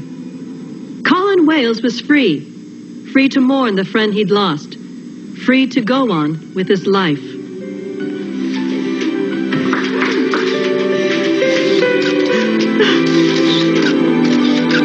Did you kill your wife, Mr. Hubbard?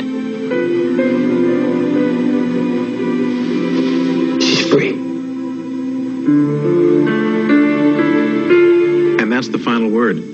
Stay tuned for your local news, and don't forget tomorrow morning on The First Word. Marie Santora and Jenna Wallace will have everything you need to know to start your day off right. Good night, everybody.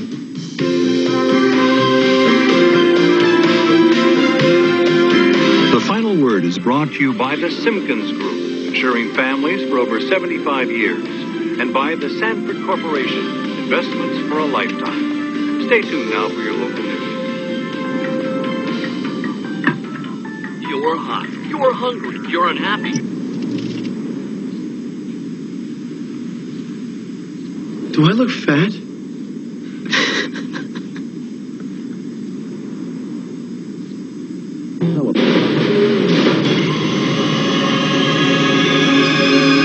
Clear your hands behind your back. Stop resisting. Listen up, we're cops. Then, for over 13 years, your viewer tips have helped America's Most Wanted capture 672 dangerous fugitives. But we're not stopping there. This week, help bring down these guys are armed, these ruthless carjackers, and end their reign of terror. They have no fear of death. You can help. All new America's Most Wanted. It all starts at 8/7 Central tomorrow. Gather round for the holiday party of the year. Dionne Warwick's Deck in the Halls with the solid gold sounds of Christmas '85. Join Barry Manilow, Donna Summer, John Schneider, and Suzanne Summers. All your holiday favorites on stage. The Chipmunks, the Captain and Tennille, Laura Branigan, New Edition, and James Ingram. Join the party and guest co-host Eddie Rabbit for 2 hours of a solid gold Christmas. Friday at 8 on Channel 2. There's only one 2. Have you seen this child? If so, please call Vanished Children's Alliance at 408-354-3200. How does a single parent with 2 teenagers live? One day at a time. Weekdays at 5:30 on Channel 2. There's only one 2. I hope you like it. That's it. It's done. It's over. Kaput. No more freaky links. And that's why we put Visitor. I'm now currently looking for shows to fill that, or I'm going to have to go back and find shows that I forgot to finish, like Freaky Links. And, yeah. So, fair. Maybe I'll keep doing some of the other ones. A lot of good stuff out there. We can go back to Space Above and Beyond. I don't think I finished that. So, yeah, I can do that. All right, we're going to cruise on over to the space, Amish in space, with some StarLost. I know we always talk about, man, I'm not going to lie. Harlan Ellison, one of the coolest dudes I've ever met in my entire life. The fact that I've had dinner with the man, hung out with him, talked about all kinds of stuff, it was so cool. I mean, he is... if you've ever seen any interviews with him, you've ever seen him on TV, you ever read anything about him, that is him, 100%. So, like I said, he was super cool. I would love to see his version of StarLost eventually get made. I know they released the book, but I'd love to see it. But on that note, here you go. StarLost episode 14. And this is Farthing's Comet. Enjoy. The giant Earthship Ark, drifting through deep space over 800 years into the far future. Its passengers, the descendants of the last survivors of the dead planet Earth, locked in separate worlds, heading for destruction. Unless 3 young people can save the StarLost.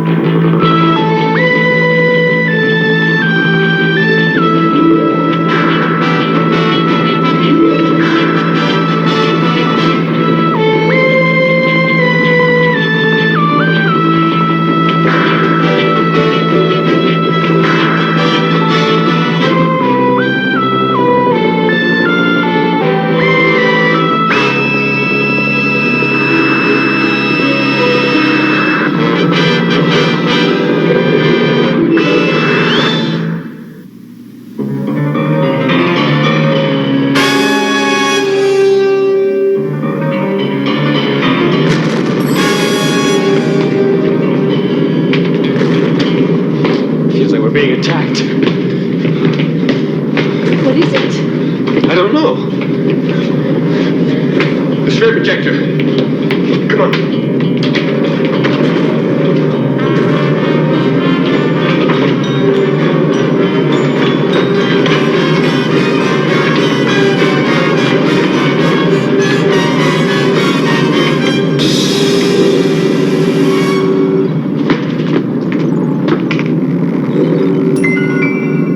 Can I be of assistance? What's all the racket? What's happening to us?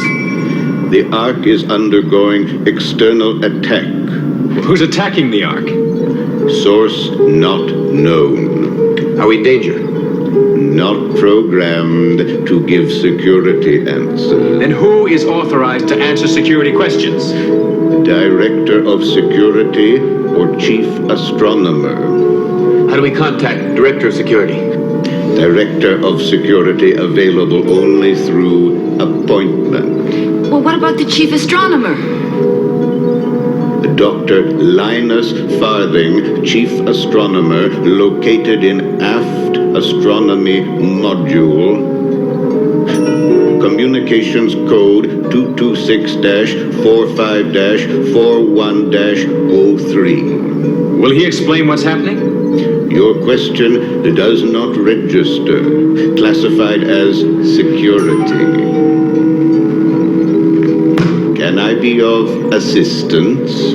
I want to contact Dr. Linus Farthing. Communications code 226-45-41-03. Unable to comply.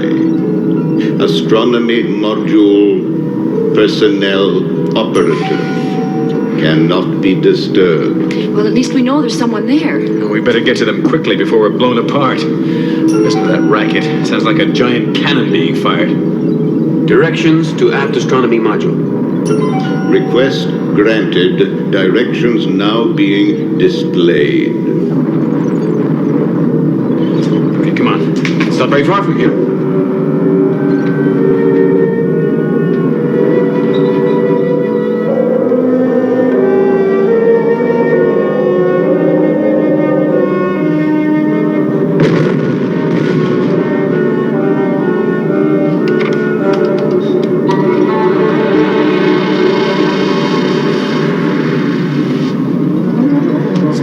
Damage severe. Tube AA171 ruptured. Fissures appearing in ceiling of Dome 281. Dome 281, did you say? Yes, Doctor, 281. Are you marking and monitoring? I've just marked 281, Doctor. Status on atmosphere, please.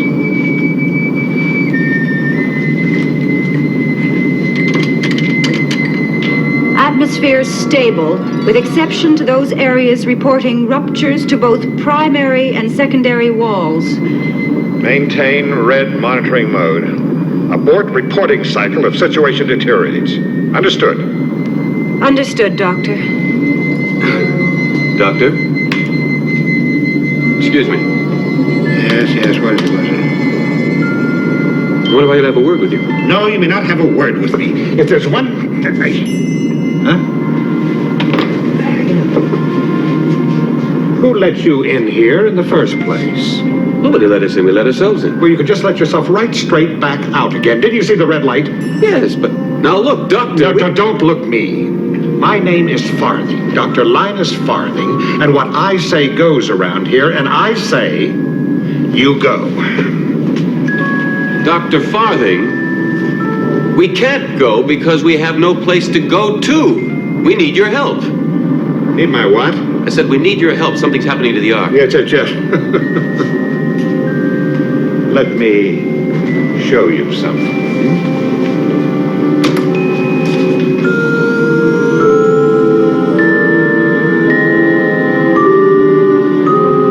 Something's happening to the Ark, all right. Beautiful, isn't it? Why, it's like a dream come true. Come here, my dear. Come here. I will show you a sight that no woman, aside from McBride, has ever seen before. Go ahead, look for yourself.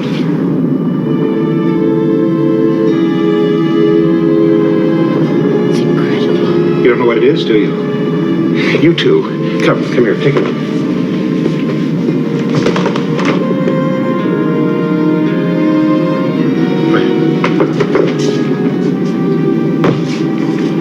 Do you know what it is?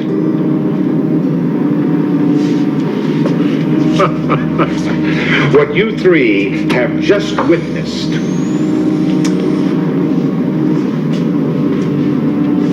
is part of a comet cloud.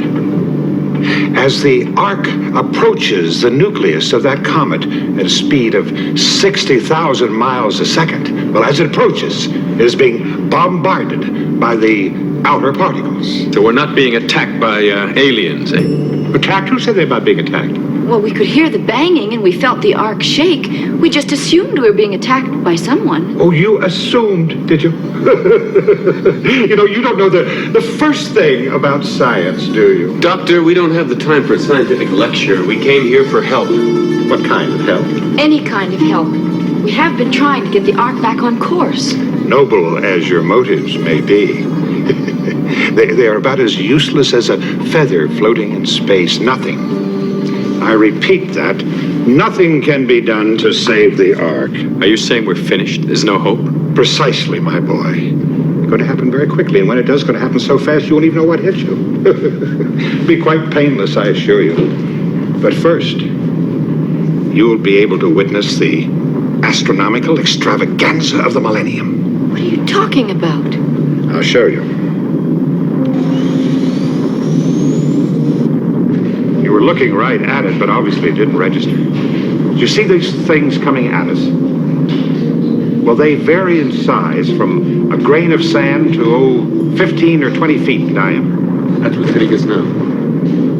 Unfortunately, not all of them have been deflected. According to the updating I was receiving when you three barged in on me, there has been some structural damage, but most of that damage occurred before our defenses swung into action. What defenses? Oh, I keep forgetting that you just don't understand what's happening. Doctor, we do understand that time is short. Isn't there anything you can do to protect the Ark? Please, my dear, don't rush me. Allow an old man to have enough time to collect his thoughts, my dear. You see, the problem is the meteoroids. Now, right now, we're on the outer fringes of the meteoroid cloud, and so our defenses are sufficient to ward off most of the particles. Oh, that was a big one. But I don't understand how that could get through the defenses. Oh. Come here, I'll show you.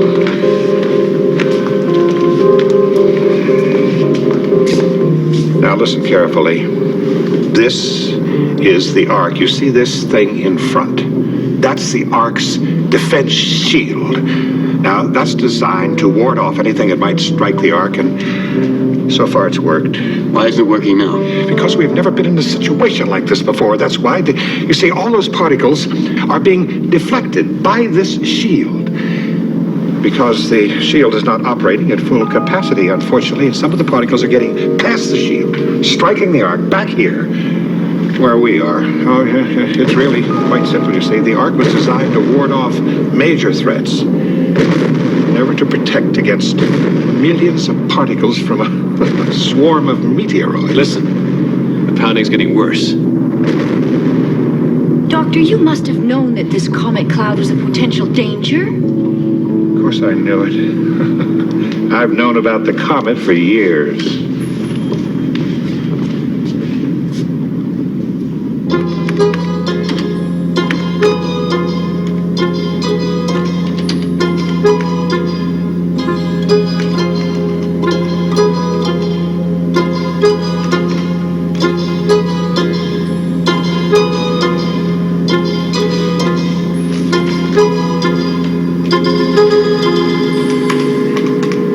Doctor, if I knew the entry code, and I keyed it into your computer terminal, would I be able to get an updating on the comet? There are many things stored in my computer's memory bank. I didn't ask you about many things. I asked you about that comet. Something that has the potential to destroy everyone in this Ark. Oh, the comet nucleus is not going to harm the Ark, if that's what you're worried about. That's not going to come within 1,000,000 miles of the Ark.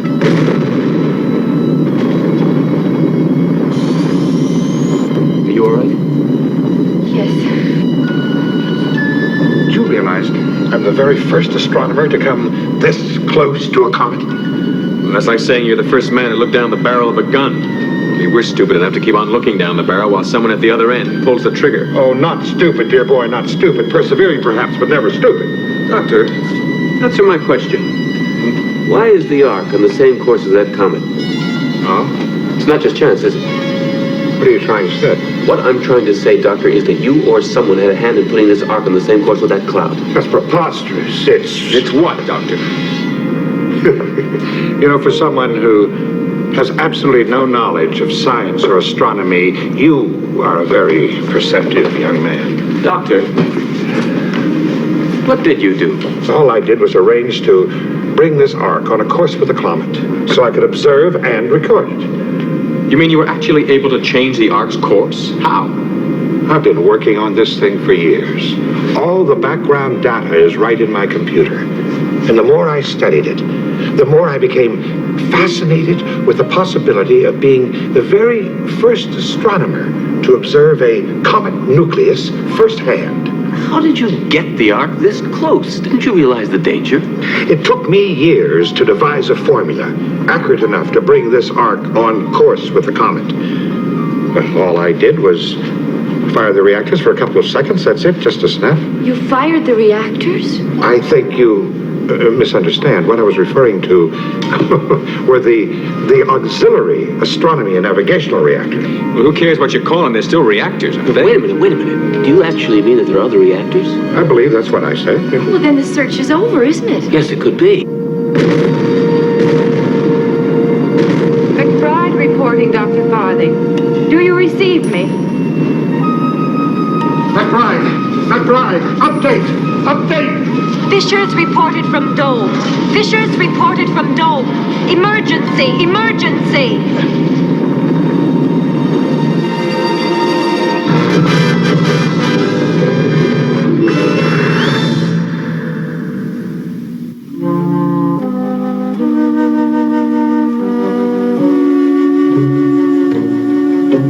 McBride reporting, Dr. Farthing. Do you receive me? Receiving you, McBride. Update, please, now. Situation stabilizing. Reports of fissures not as critical as first reported following latest impact. Arc damaged, but not in immediate danger. Maintain red monitoring mode. Red monitoring mode maintained.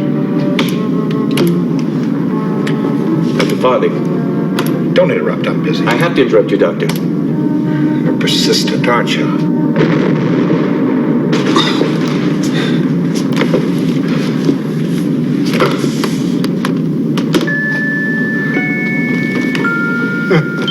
Precisely on schedule. Are we out of danger? Momentarily. Right now, we're in a cone in the center of the cloud.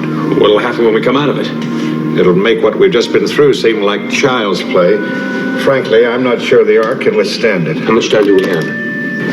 Right now, I'm not sure. I'll have to make some additional readings, do some rather involved calculations before I can say with any degree of accuracy. An educated guess.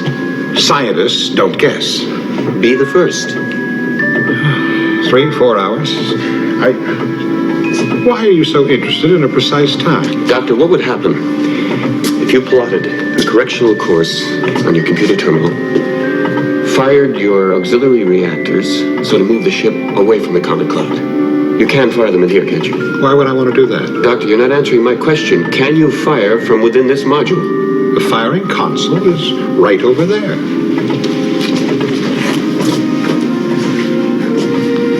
Start plotting, Doctor. It's a waste of time. Why?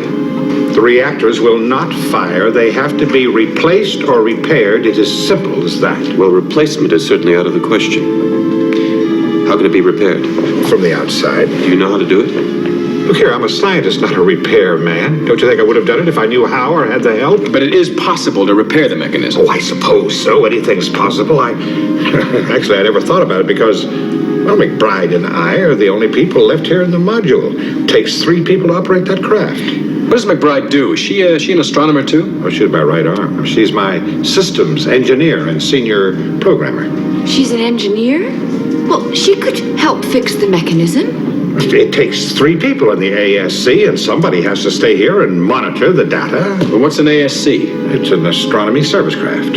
You mean you have a spacecraft here in this module? Well, yes, right in the service bay on the other side of the module. I suppose it isn't operational either. Oh, no, it's quite operational. Could we pilot it? I don't know, I suppose so. All the controls are centered in the control panel. It's really quite simple. Just suppose we were able to go around to where the reactor pods are. Is there equipment so that someone can go outside and make repairs? Oh, yes. Everything's right there in the craft. You need one person to pilot it, one person to go outside and make the repairs, and then one person to keep an eye on the umbilical line, see it doesn't get entangled. What do we do once we get outside? Oh, what indeed? Well, there's McBride. She could tell us what to do. Why don't you ask her? Get it for us. Well, I'm not promising anything. McBride, could you come back here immediately, please? And forget the monitoring. We've got visitors.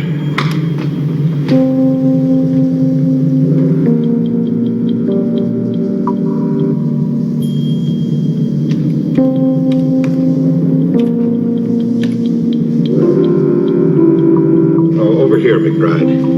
What's wrong, Dr. Farthing? I was just about to request permission to return to my family. I'd like to be with them while there's still a little time left. Well, ordinarily, I would certainly grant permission, McBride, but there have been some new developments. Who are these people? These people refuse to accept what you and I know to be inevitable. The Ark is beyond saving. Any ideas at this point would be an utter waste of time. What would happen if the firing mechanism was repaired and the reactors fired? The Ark could change its course and move away from the cloud. There's a big if. The firing mechanism cannot be repaired inside the Ark. And in fact, I doubt very much if it's repairable at all. What are we supposed to do? Just wait for the cloud to destroy us? Wait a minute, wouldn't it be possible for a temporary firing mechanism to be hooked up that could bypass the damaged panel? I really don't know. I suppose it's possible.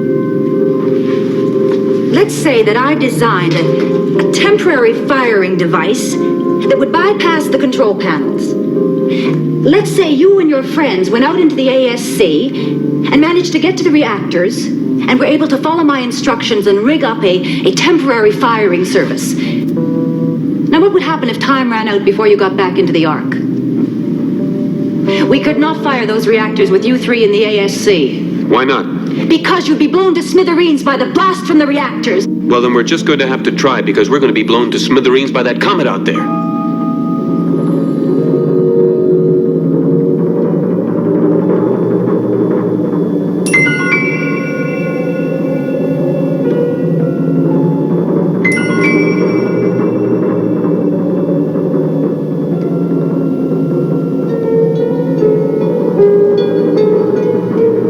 You're doing well, Garth. We are monitoring you. Just follow instructions and you should see the reactors very soon. And Devin, can you hear me? Yes. You two must follow the instructions that McBride and I give you to the letter. Is that understood? Understood. Will he be able to do it? I doubt it, but I got tired of arguing with him. Did you complete your bypass design? It's ready. Will it work? Of course it will work, Doctor. Now, Devin, when you enter that decompression chamber, remember what I told you. Don't try to hurry. Take things nice and easy at first. I understand, Doctor. Garth? Your only job, Garth, is to pilot the ASC. Rachel will be your eyes. Now, don't become distracted by what's happening out in space. You ready, Rachel? Yes, Doctor, I'm ready. Questions, anyone? Now's your chance, your last chance. All right, Devin. Enter the chamber now.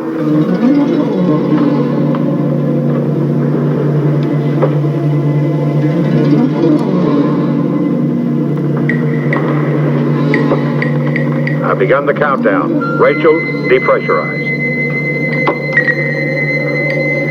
How long has he got? 1 hour, 37 minutes, and 21 seconds mark. That doesn't include any margin for error.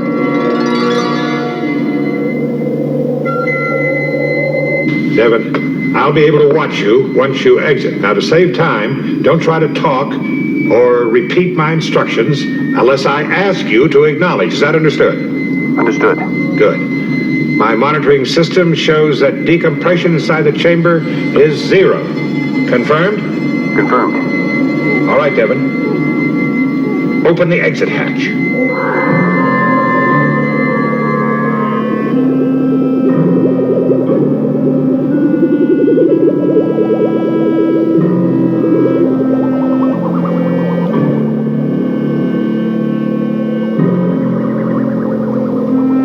Everything checks out. You're on your way, Devin.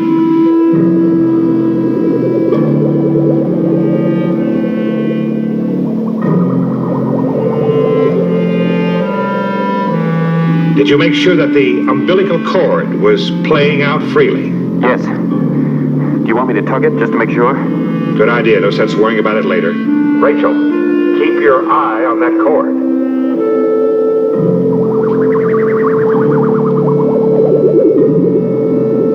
Excellent, excellent. Garth, when I tell you to move Devin into the reactors, all you have to do is to press the probe button. It's the one just to the right of your stabilizer. The stabilizer indicator. Do you see it? Yes, Doctor. Devin, when you hear me order Garth to press the probe button, just brace yourself slightly because the umbilical cord will stiffen. The ASC will push you into the reactors, and once you're within arm's reach, we'll return the cord to its natural state so you can maneuver. Understood. Good luck. Rachel, you have Devin in sight at all times. Don't ever lose sight of him, not even for a moment.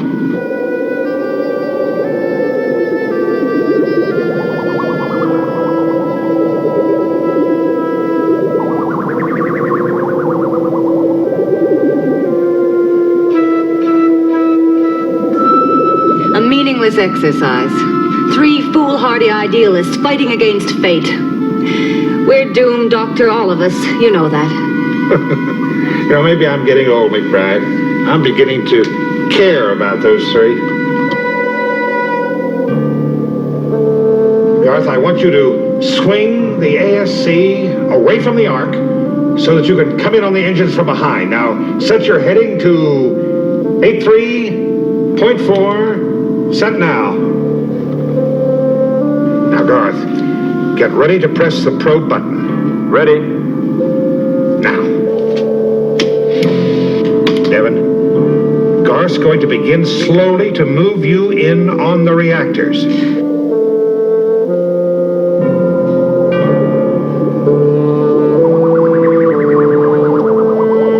doing just fine. That's fine. Keep steady, Garth.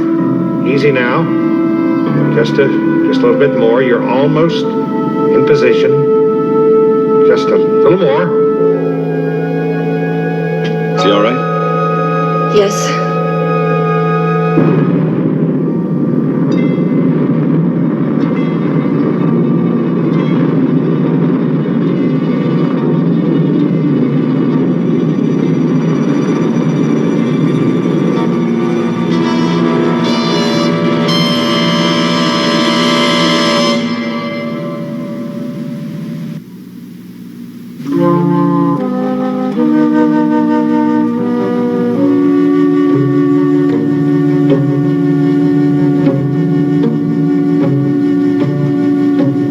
What happened?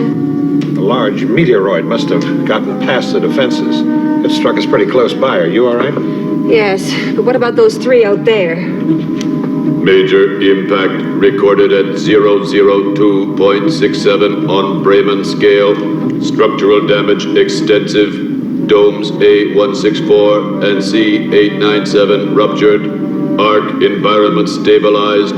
Defenses reset. That's major. Major indeed, McBride, but now it's not terminal. The arc's holding together better than I thought. We might get through this yet. Now to see about our friends, eh? This is Farthing. This is Farthing. Can you hear me in the ASC? We read you, Doctor. You all right? I think so. Did the craft suffer any damage? Now, check quickly and report back. Can you hear me, Devin? It's Farthing. What are you trying to do to me? You all right, Devin? Devin, report on condition. Yeah, I'm all right. How about you two in the craft? You really took me for a ride. Well, I think we're all in one piece. Now, you weren't too far away from that meteoroid impact. Is it a big one? Big enough to cause plenty of damage. How much time is left? 1 hour, 4 minutes, 56 seconds.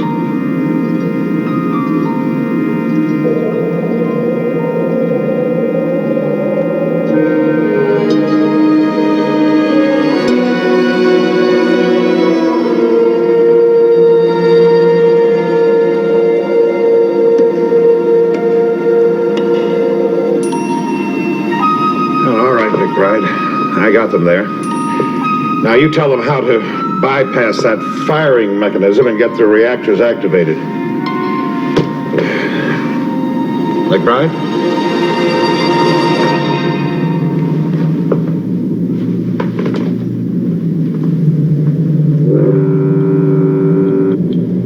McBride! McBride! reach the reactors.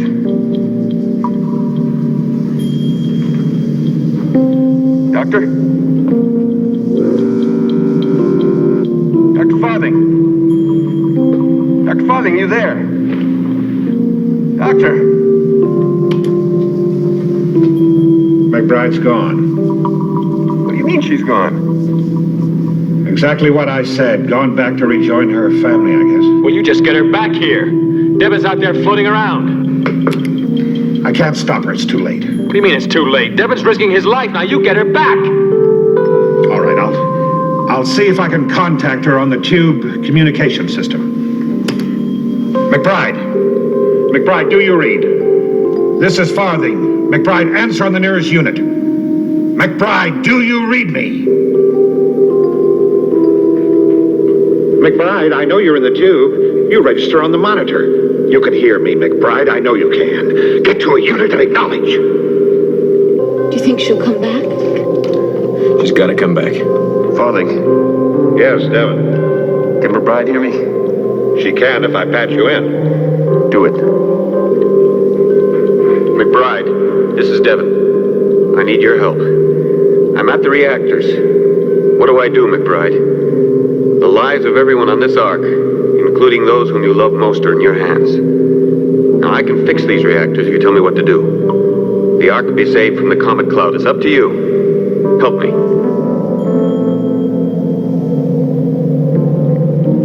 McBride, this is Rachel. You've got to come back. Devon needs you. We all need you. Come back now, please.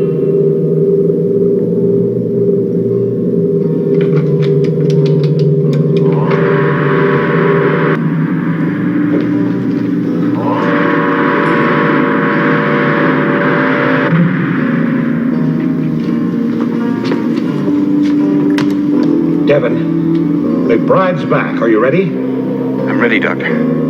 I'm changing places at the console. McBride will take over now. Devon, I won't be able to repeat myself, and you won't have time to go back and redo anything. It will have to be right the first time. Understand? Yes. Garth, keep the ASC exactly where you have it now. Devon has enough mobility. Any more and he could become entangled. You are his anchor. Rachel, don't you take your eyes off him. Don't you even blink. If his line slackens any more than it is right now, call out. Understood? Understood. First, Devon, you have to remove that cover. It will swing down towards you. Okay.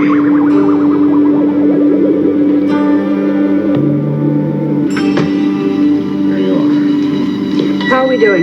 Well, it's going to be tight. Are you sure it'll work?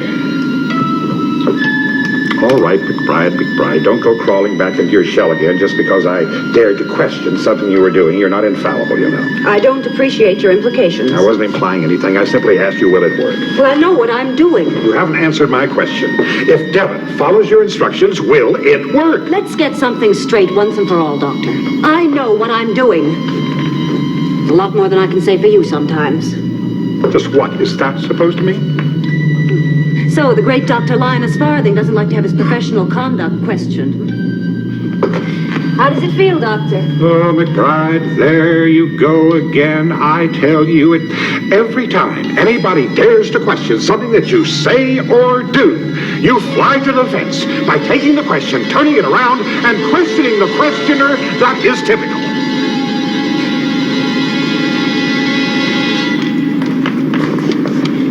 Devon, there should be a number of yellow wires coming into your unit from the left. Do you see them? Yeah. Yeah, they're here. How many do you count?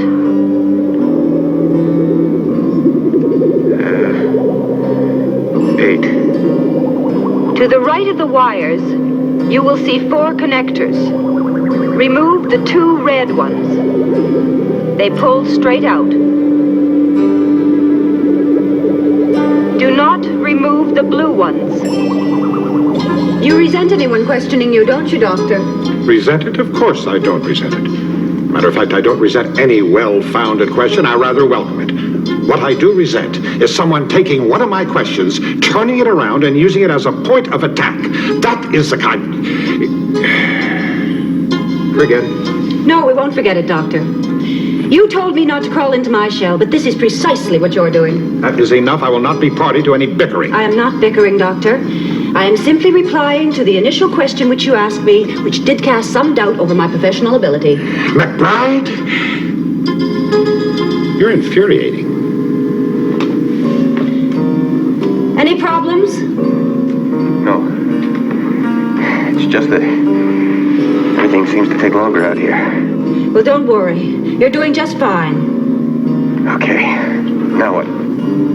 There should be a number of blue wires coming in from your right. Do you see them? Blue wires? Oh, yeah, here they are. The box to the right of this is all burnt. That's what I thought. Now, disconnect the 6 blue wires from the burnt-out unit and connect them to the corresponding numbers on the unit above you, marked LST5.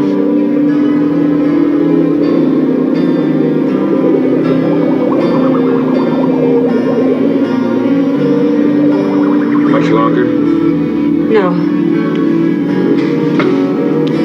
44 minutes, 5 seconds. Check all the connections and make sure they're secure. I am. Okay, what's next? You're nearly done. You've bypassed the firing circuit. All that's left now is to activate the new circuit to the reactor leads you've just connected. How do I do that?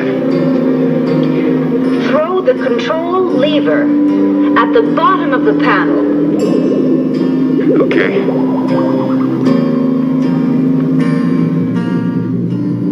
What's wrong? How much longer? Well, he's nearly finished. Why? We've got to get him back into the ASC and all 3 of them back in the Ark within 10 minutes or it's all over with them. 10 minutes? We've still got 37 minutes left according to the clock. I was wrong. I was so busy concentrating on Devon and those 2 in the craft that I miscalculated, and I'm out by 27 minutes. We've got to get them back.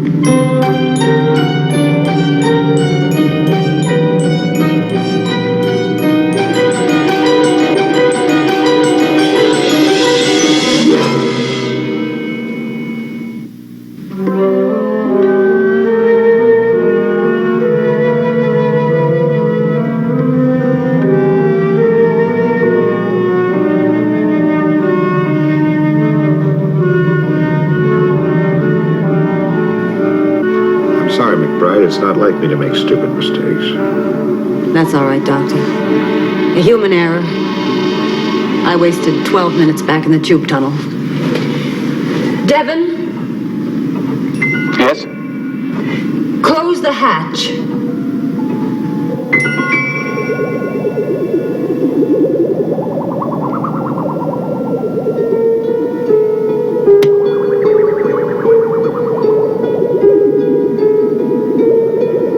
When will we tell them? As soon as they're safe.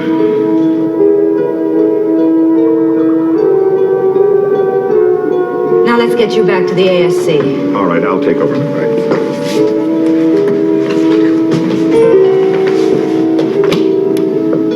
Does Devon come to us or do we go to him? He comes to you. Now be ready to move away from the Ark so that Devon will have sufficient area to maneuver. I'll give you the signal. Begin now. Slowly. Devon, keep ahead of the pull. Work your way back. Your umbilical cord will rewind automatically. That's it. That's it. Nice and easy. Rachel, you'll be ready to get Devon into the ASC's cabin just as soon as the chamber's pressurized. I'll be ready. Now, Rachel, you'll lose sight of Devon for a few moments because I want him to swing under the ASC and up to the entry hatch. It'll save time. He's nearly alongside now. I can see him. Rachel, check the airlock.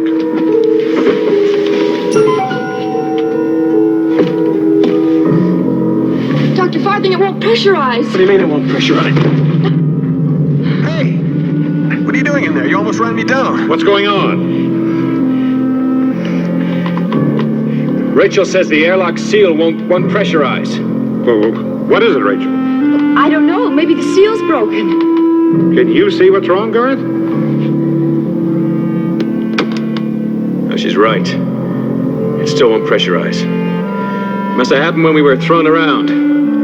Maybe the door got buckled under the stress. What's going on in there? I want to get in. We can't open the entry hatch, Devon. Why not? There's been an accident. The seal in the airlock's been broken. I heard all that. What does it mean? It means that if you open the entry hatch, you'll kill Rachel and Garth instantly. But I can't stay out here much longer. My life support's down to under a quarter.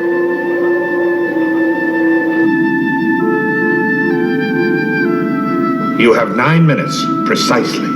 What are we going to do? I haven't any answer. I just don't know. What do you mean you don't know? Devon's trapped out there. McBride, you're the engineer. Think of something. Please, McBride, you're the only one who can save him. There's nothing I can do. Absolutely nothing. How can you say there's absolutely nothing you can do? There's got to be something. There just has to be. She's right, Rachel. There's nothing any of us can do for your friend. We can't just sit here helplessly watching. Garth, understand, Garth. Everything that's possible has been done. You all knew the risks. You all agreed. We'll never agree to Devon's death. Never. I think your friend understands. I'm breaking loose. Garth, get back to the Ark. No, Devon, don't do it! Devon!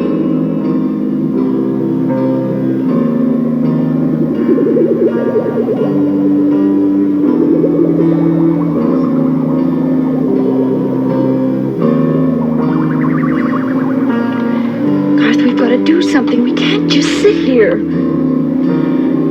Devon? You hold on. We're not going anywhere. Dr. Farthing, do something, please. Look, why don't you see if you can fix the airlock? Okay. Take this. Easy. What's happening? Rachel's taking control. I'm going to try and seal the airlock. Look, you must keep the ASC stable, Rachel. Doing fine.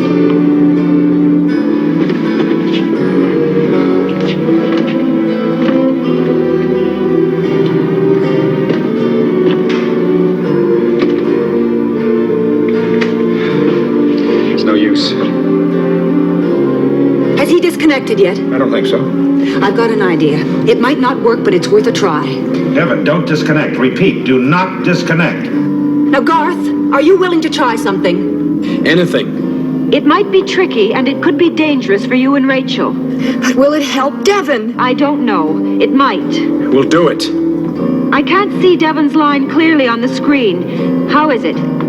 It's taut. He's as far away from the craft as he can get. Devon, do you read me? Yes, I read you.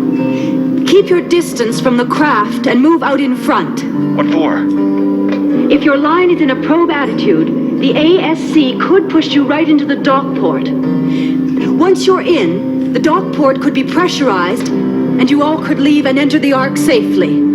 That's splendid, McBride. It could work. They're not in yet, Doctor. How's the time? 3 minutes, 26 seconds. Dockport airlock is depressurized and open to receive ASC. They're coming close. It's working. Devon, what's your life support reading? Danger. Don't panic. There's a reserve that doesn't register on the dial. I hope you're right. I'm certain. I helped design those suits and life packs. I didn't know that. Garth, slow down. You'll drive Devon right through the inside wall of the dockport. He's too far in front for me to judge. Maybe I can help. How much time do I have to disconnect my umbilical cord once I enter the dockport? Not more than a few seconds. Devon, This has never been attempted before. Now you tell me.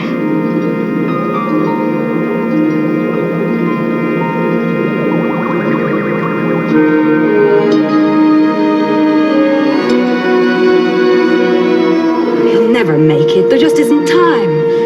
Oh, if only... Go ahead and say it, McBride. Say what? If only I hadn't miscalculated it. Oh, anyone can make a mistake, Doctor. I wasn't going to let you make one. I thought we were going to forget all about that. Well, you're more generous than I am. That's questionable, Doctor.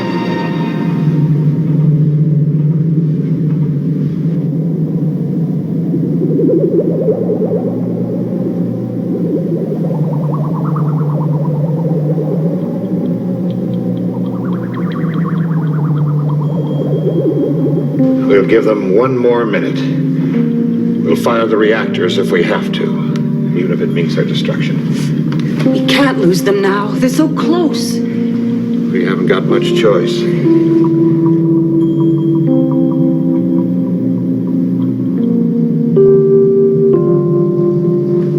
That's close, too, and getting closer every second.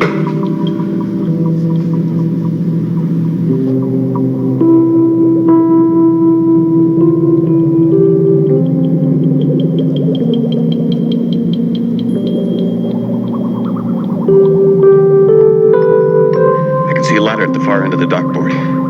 What's it for? It's a service ladder for access to the floor of the dock port. Why? What would happen if I let myself be propelled in, and then at the last moment disconnected and made a grab for it? If you made it, you'd be home free. If you missed the rung, you'd be crushed. Not much of a choice. All right, I'm gonna try it.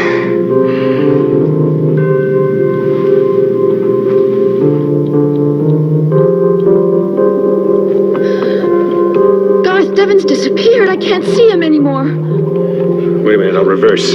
Don't reverse! Wait, there he is. I see him now.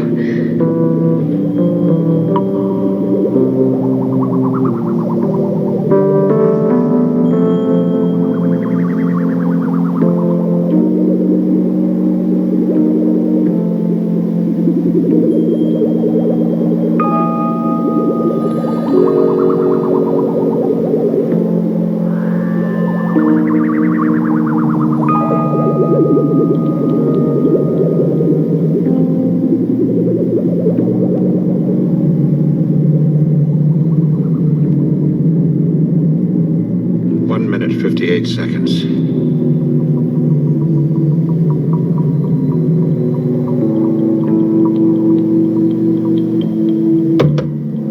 Pressurize, McBride, pressurize.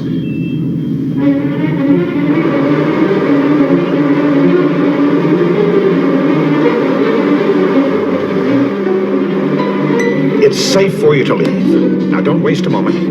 I have to fire the reactors in less than 2 minutes, and I'll fire them regardless of where you are. Get ready to exit ASC and dockport. Now, move.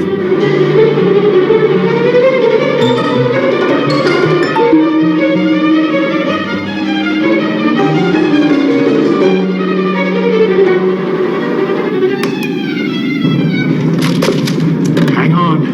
It's getting worse. We're headed directly into the comet nucleus. Fire the reactors and get the Ark out of here. 47 seconds. McBride, we'll test fire at 0 minus 30, then full fire at 0 minus 1. 35, 34, 33, 32, 31, 30, fire!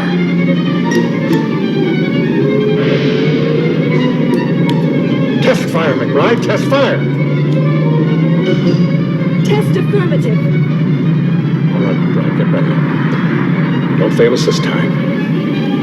10, 9, 8, 7, 6, 5, 4, 3, 2, 1.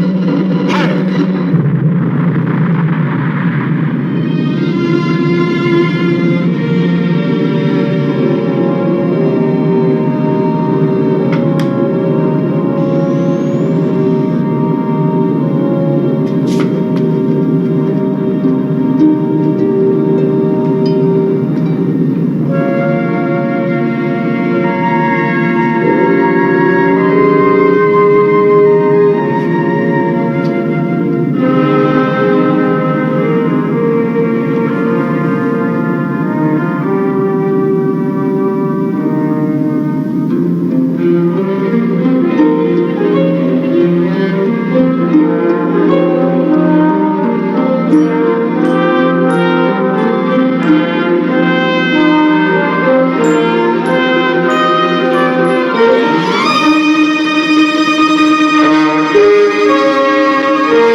The Loch Ness Monster. The Six Musketeers. The McDonald's Chicken McNuggets Happy Meal with regular fries and soft drink. How'd you know? Just a lucky guess.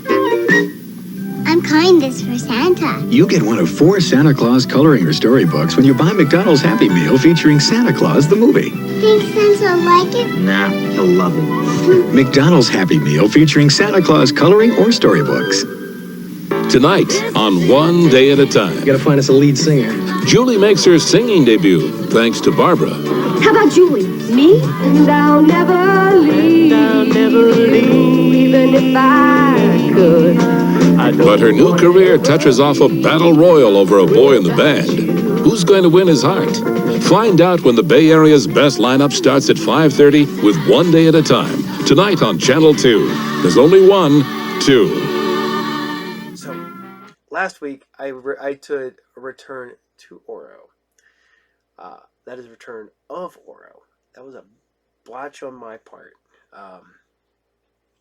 So, yeah, I apologize. That was a screw up on my end. But yeah, just a little of and to. I screwed up. Oh, on me. So, I hope you guys are still digging the StarLost, because it's getting close to being over too.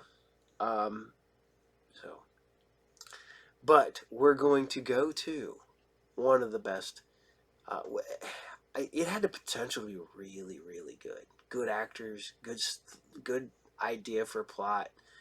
I just think people were ready for it. It's a lot of that Friday night sci-fi stuff that Fox put on, because they were really, really bad at not getting behind their shows.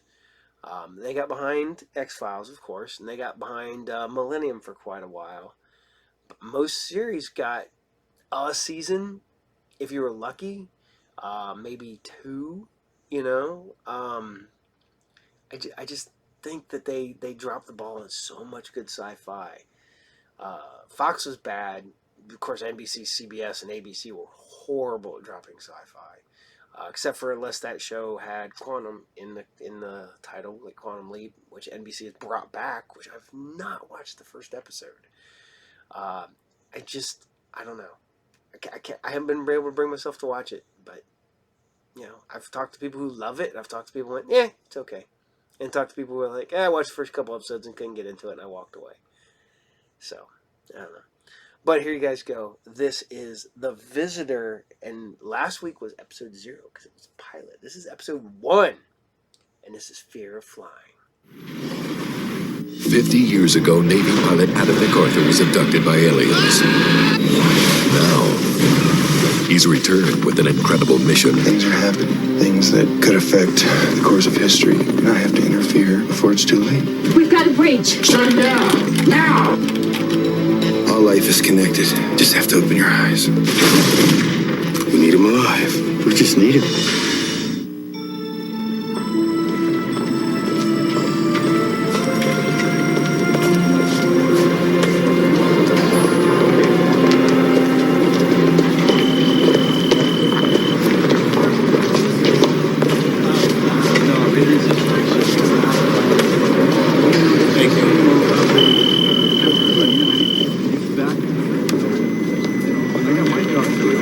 What's this gizmo? A metal detector? It's just like the ones in the airport. It's a standard in all federal buildings. Try again. Come on.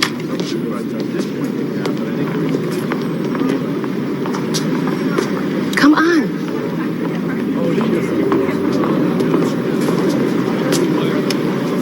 Detects metal. Huh.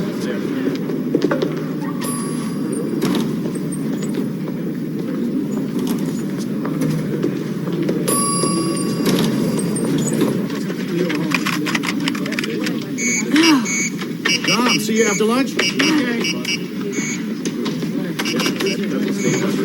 Sarah, are you coming or are you going to work through lunch? Are you kidding me? One more minute with this thing, I'm gonna chuck it out the window. What's wrong? It's locked up again. Oh, yeah, the security's overhauling the network. Yeah, just leave it. Maybe it'll unlock on its own. Fine with me.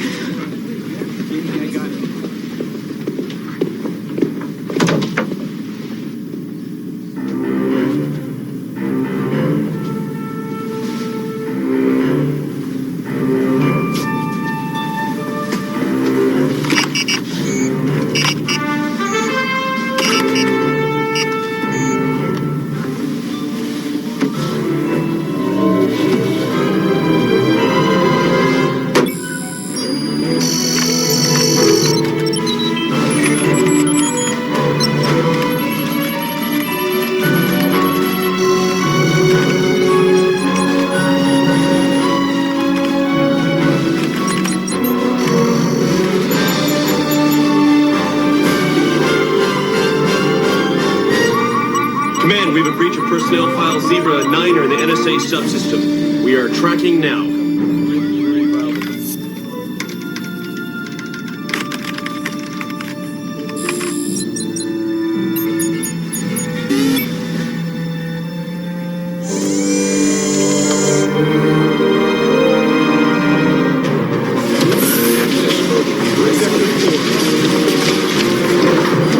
Colonel Vise, the Silent Runner has resurfaced, sir.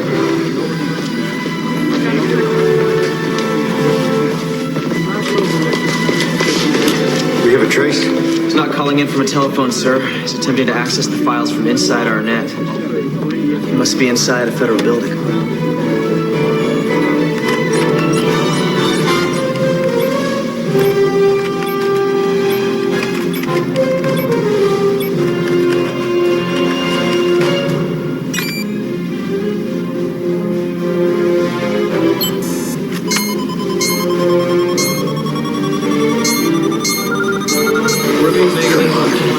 Where are you?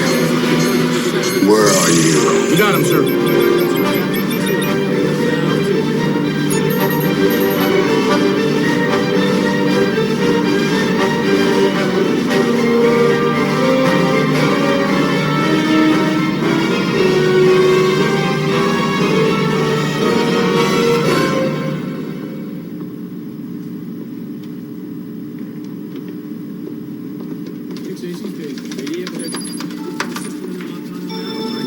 See what I'm doing! I need 3 men on the rim perimeter. I got east wing, sir. That's what I got west wing. You have violated U.S. airspace. If you do not land immediately, we will be forced to shoot you down. It's coming right at us! You are red and free to engage unknown. Mark been loaded.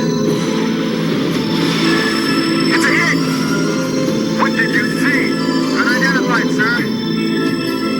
An unidentified flying object.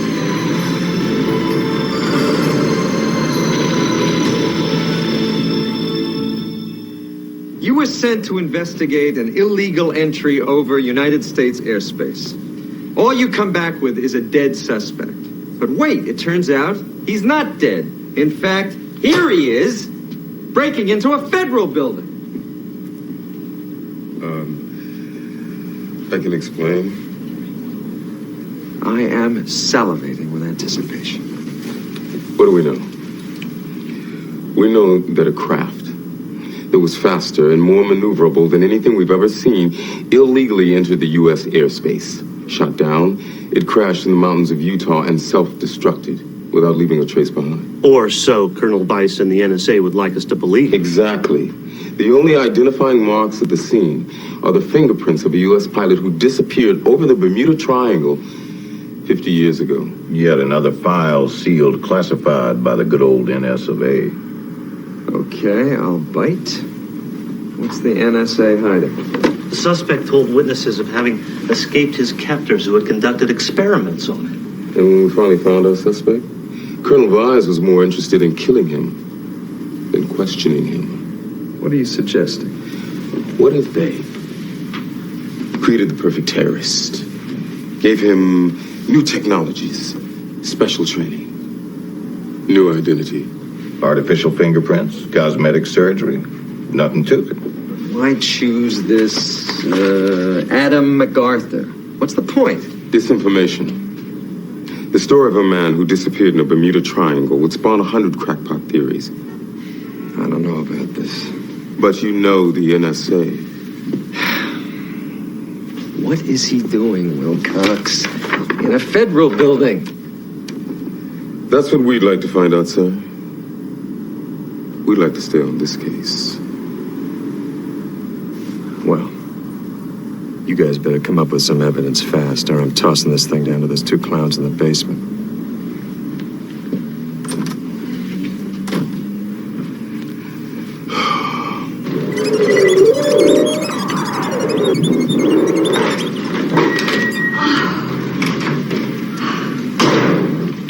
I'm just doing my homework, Mom. Baby. Here. I'm sorry I'm late. Split pea or Clam chowder. Already ate. Okay, spill it. Is this about your dad? Please. The FBI was waiting when I got home from school today. Yeah? You think he's okay? Well, if the FBI is still looking for him, he must be okay. I miss him.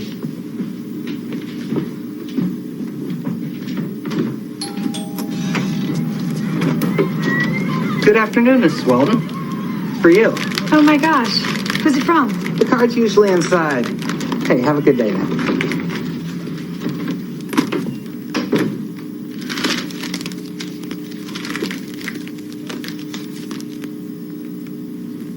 All living things are connected. Plant me.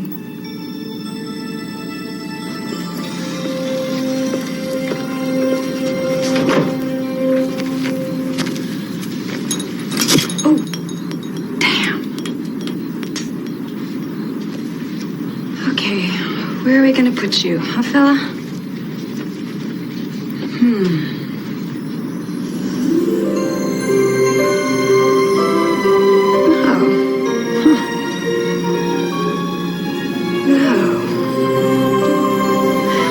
I think we found your friend.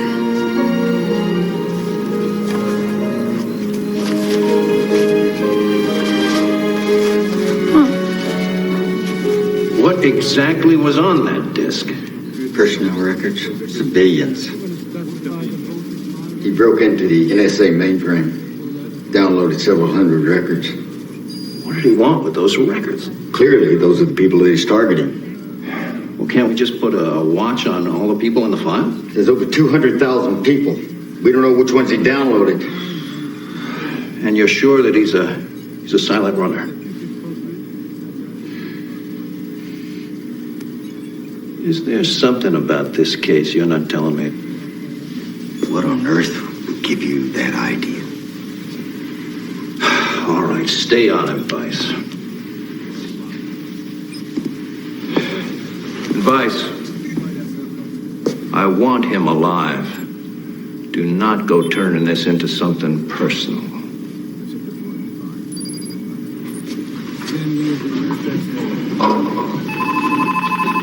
Tyler, can you get the...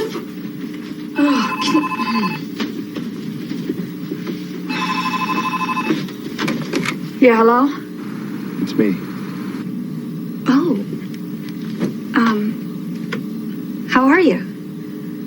Oh, I got your present. Did you plan it? I sure did. I had to dig deep. Open the first file on the disk. But what? Get Tyler. Tyler? Yeah? Tyler, come here. Oh. Can you open this? What is it? Yeah, like I know anything about computers. Okay, he's on it.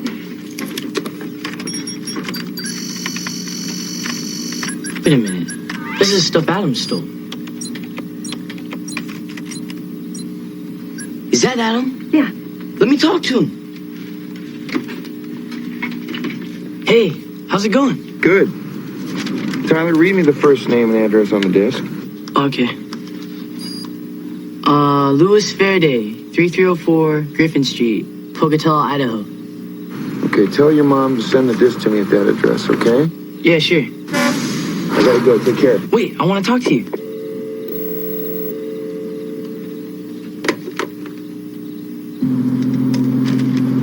I was hoping against hope I'd never see this chicken coop again. Van Patten, I'm gonna make a mountain boy out of you yet. Approval for the wiretap should come through by morning. But I think I'm going to have another conversation with Mrs. Walden before then. Hold it a minute. Hold it.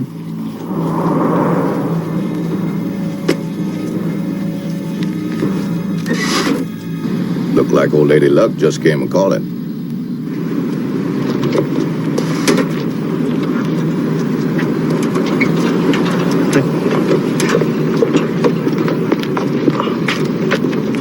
You got it? I think I'm stuck. Stuck? Yeah. Got a key? Do I have a key? No, LaRue, it is a federal offense to destroy government property that I am stuck with.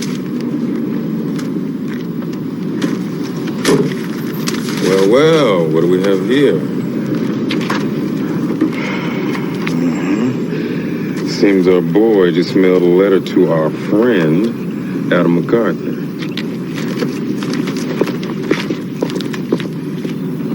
Guys.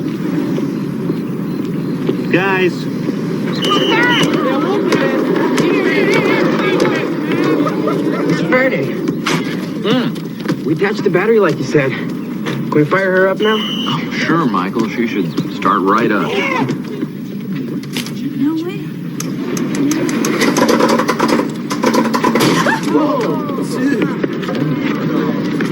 Or not.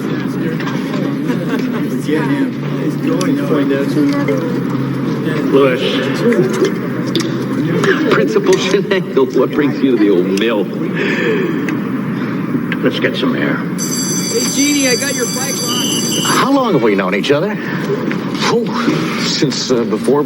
There's, Lewis, when I got you this job. Oh, Craig, look, I've been eternally grateful. The opportunity to teach hands-on how-to, it's been a real learning experience. This is a practical world. There's no future in theory. Yet you were a brilliant scientist, Lewis. I was a fool, a fact which my colleagues readily pointed out to me. Lewis, the school board has voted... God, I hate this. The board has voted to terminate your contract effective the end of the semester.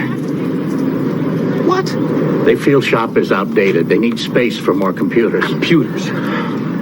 Look, 100 simulations is no substitute for one hands-on experiment. Malone is going on sabbatical. There'll be an opening in physics. Craig, I cannot go back to teaching science now. You know that. Physical education.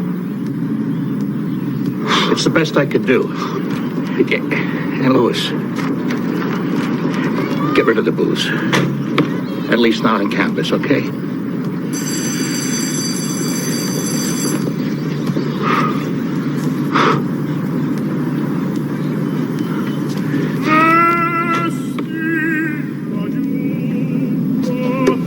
Damn Lewis Faraday to kick around.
Not just yet, Mr. Faraday.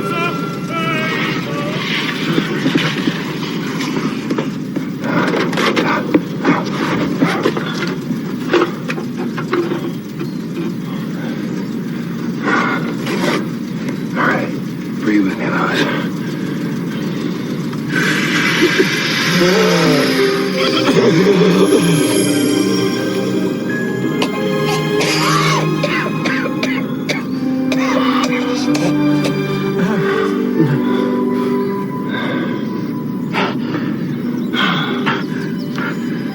Thank you.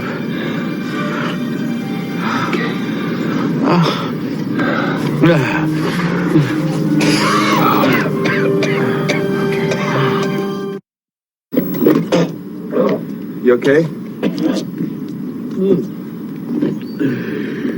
Reverse peristalsis, body's defense against poisons. Always fighting to stay alive. Human being is the only animal that can consciously choose to kill itself. I can't do anything right in this life, even kill myself. I used to be a somebody. Heads would turn when I'd walk into the room. Now my name doesn't mean anything. That's not true. I know who you are. You're Louis Faraday, and I think you're a genius. Who the hell are you? Just fall out of the sky? Something like that. Tell you, whenever I get too drunk, I try to kill myself. The difference is this time, if you hadn't come by, I would have succeeded. So the least I can do is feed you. Well, I love spaghetti. The buoyancy principle, attributed to Archimedes, who, when he discovered it, runs through the street naked, crying, "Eureka!" Now, you don't plan on doing that. Depends on dessert.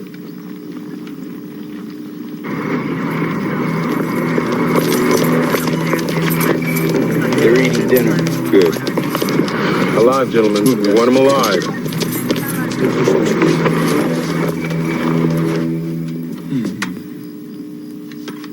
Yeah, I hate those too. This one sticks a little bit, but, you know, with the arthritis, what are you gonna do?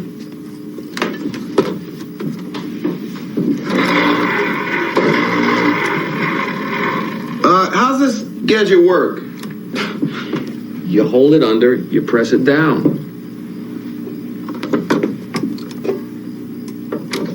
You gotta jiggle it a little.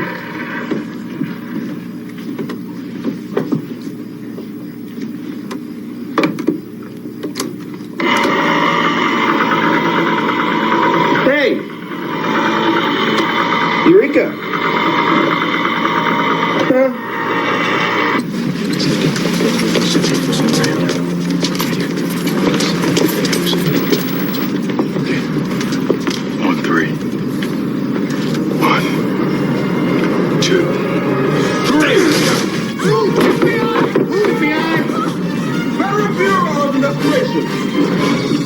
They were yours. Get upstairs. Come in the rear. Where is he? Who? Adam MacArthur. Never heard of him. Is this not 54, 58 Eaton Road? Who's Glenn Bickle? Do you know anyone who resides in Lehigh, Utah? I knew he'd get caught. Glenn, what did you do? I told him. Who? Tyler Walden. Son, do you know what this is?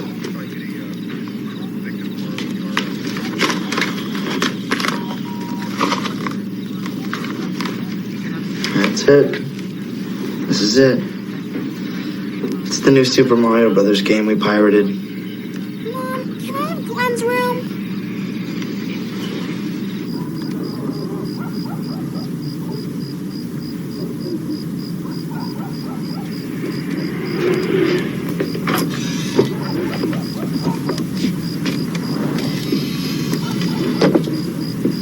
You weren't just walking by, were you? No. You were coming to see me then? Yes. You stopped your research at MIT. Yeah, by popular demand. I had this theory. Maybe I read too much science fiction. I thought I could crack the riddle of gravity. What happened? Published my theory. It took the entire academic world no more than 3 days to find gigantic holes in my thesis. I don't know what I was thinking. You were thinking that you changed the world.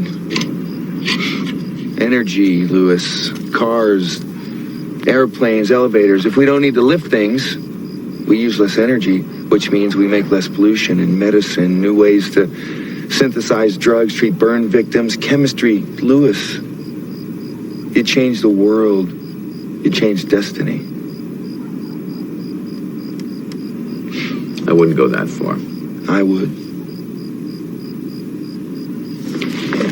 1783, June, mean something to you? A little before my time. France. The Montgolfier brothers design and construct the world's first hot air balloon. The only thing is, they don't know how it works. They could create it. They couldn't conceive it. It would later be known as aerostatics, the physics of lift. I'm a little familiar with it. Well, then lift your butt off my porch. I want to show you something.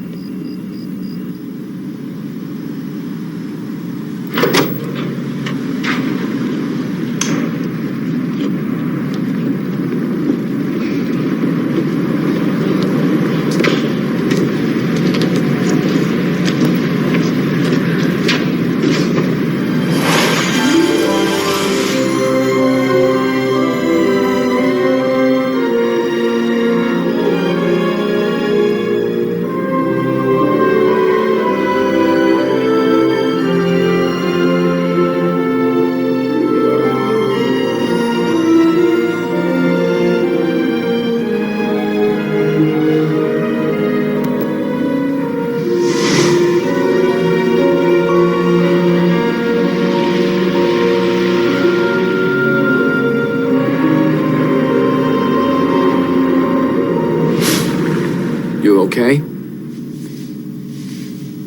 haven't seen a plane like this in a while. Ain't she a beauty? I've been getting my students to help me rebuild her. Engine's a dud, though. Can't get it to go. I don't know why I keep working on it. Seems like my whole life I've been wanting to fly, defy gravity. And you know the funny part of the whole thing? I'm afraid of heights. I can never fly. Always have to take the bus or a train. Why'd you want to show this to me, Lewis? I guess because I'm the kind of person who tries to build planes that can't fly. I'm tired of self-delusion. You know, some things shouldn't be done. Some things you just can't do. You're right. If you believe that, it won't be done. Not by you. But if you believe you can, you might change the world.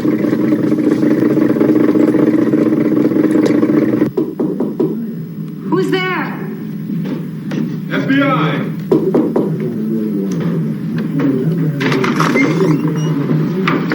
Man, we have some questions for Tyler. We need to speak with him right away. Kindly pardon the inconvenience of the hour. Tyler, wake up. These men want to talk. Where is he?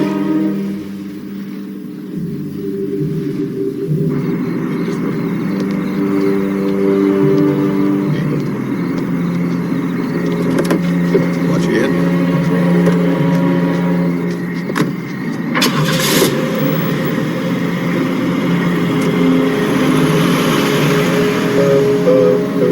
Like a diamond in the sky. Twinkle, twinkle, little star. How I wonder what you are.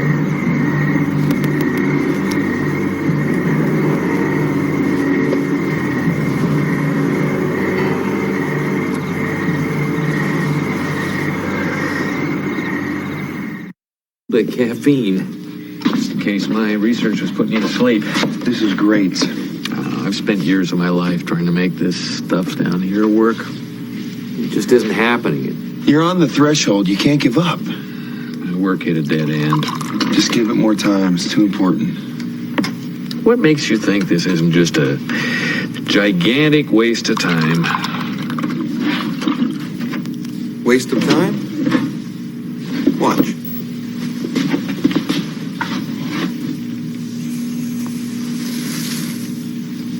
You see the pattern the sugar made when it hit the floor? What if I told you that we could scientifically track this apparently random pattern? We could track every grain.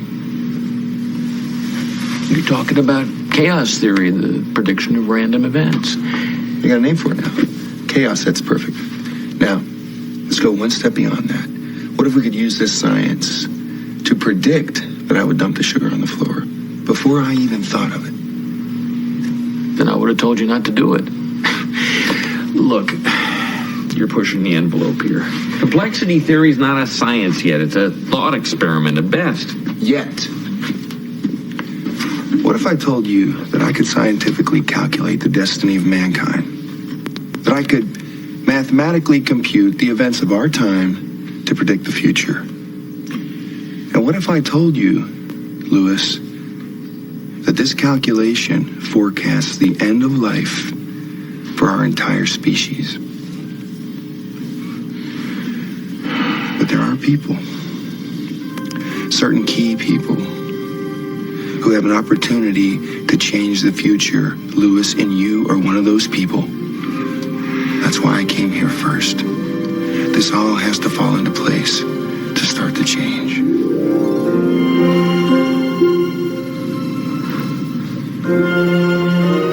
This is crazy talk. You and I should give up science and take up fiction.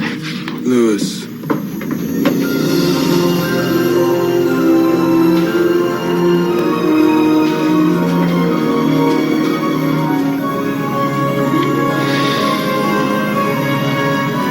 You can dream it, you can make it happen.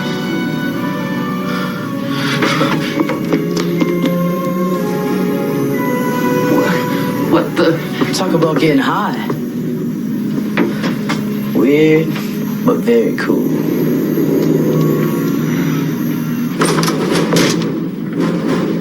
All right, you can cover this right out. There's Tyler's computer. Thanks, Bob.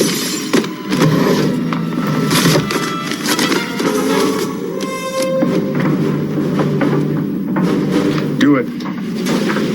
Bring up whatever the kid was working on.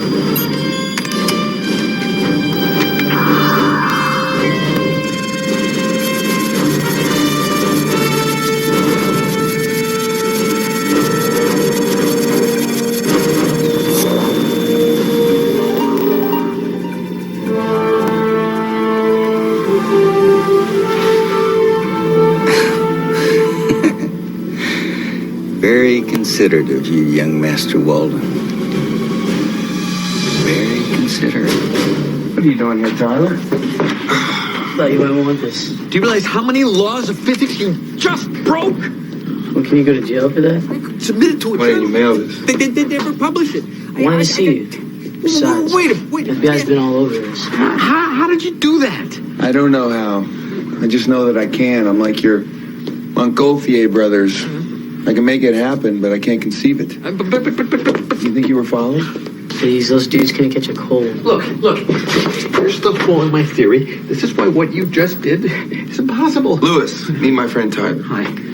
His arrival means my time with you is very limited. I need to know, are you going to continue your research? But I don't know how. You can use me, test me, study me, see what happens to the physical universe around me when I levitate. You're willing to be a human guinea pig? Oink.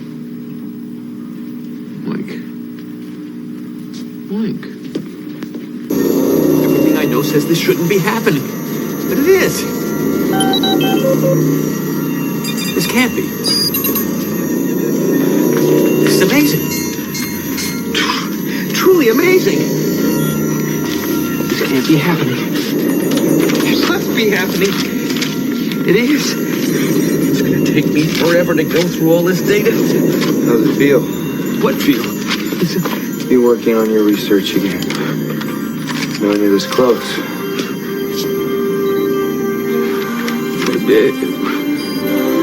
I'm flying. Now let's go over this one more time. No, we haven't seen Adam MacArthur since the hospital. Where's Tyler?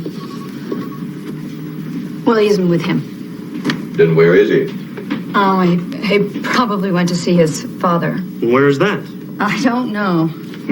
You telling me you don't know where the boy's pappy is? Yeah, and if you can find him, why don't you try to collect me some of those back child support payments?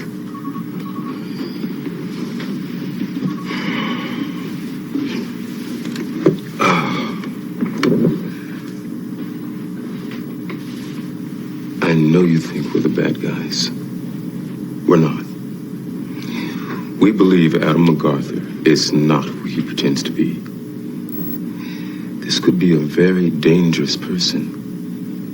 And if your son is with him, he could be in danger too. No, I can't accept that. Adam is not dangerous. He wouldn't hurt anyone. But some people want to hurt him. And anyone near him can get caught up in the crossfire. Is that acceptable to you?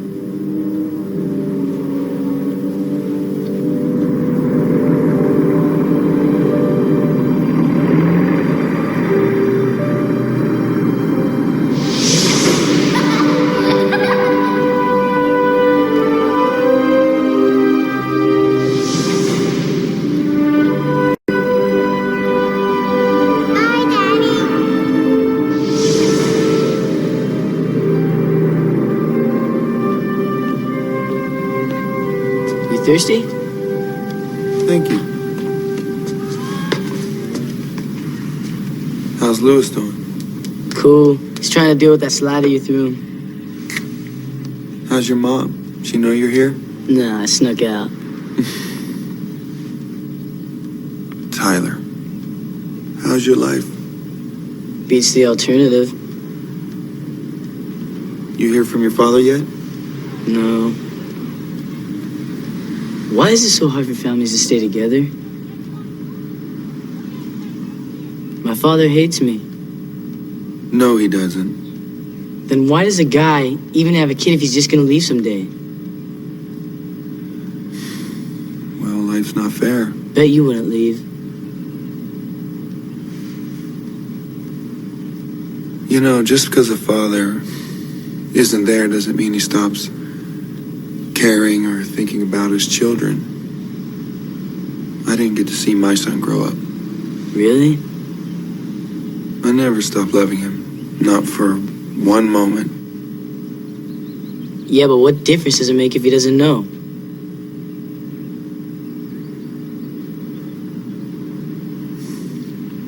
I guess not much. You wanted proof he's a silent runner? This is a man he went to see. I traced the boy to Pocatello, Idaho. There's only 2 names on the files that match. I rule out the first one, this is the other. Discredited because he attempted to alter gravity through superconducting hyperdimensional devices? What's your point, Colonel? His theories were completely shot down. What if a silent runner has a missing piece to Faraday's puzzle? What if he does? Anti-gravity, defined by a decrease in gravity, has a reverse side. The opposite of anti-gravity is increased gravity. The potential to create a man-made black hole. So you think he might be trying to build a bomb? I think he's trying to create hell on Earth.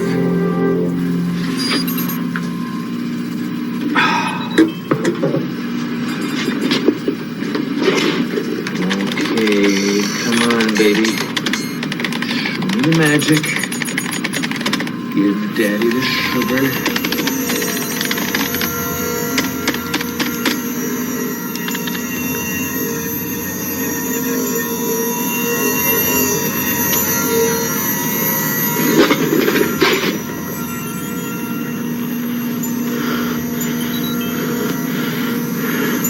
It can't be.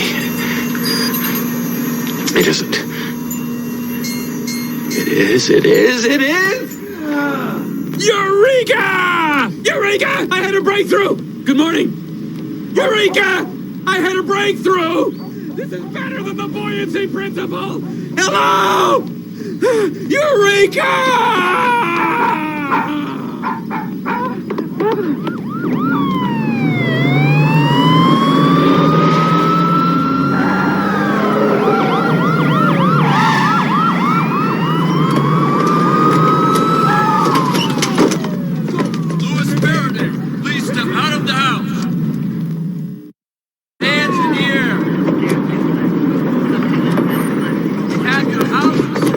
Stay there.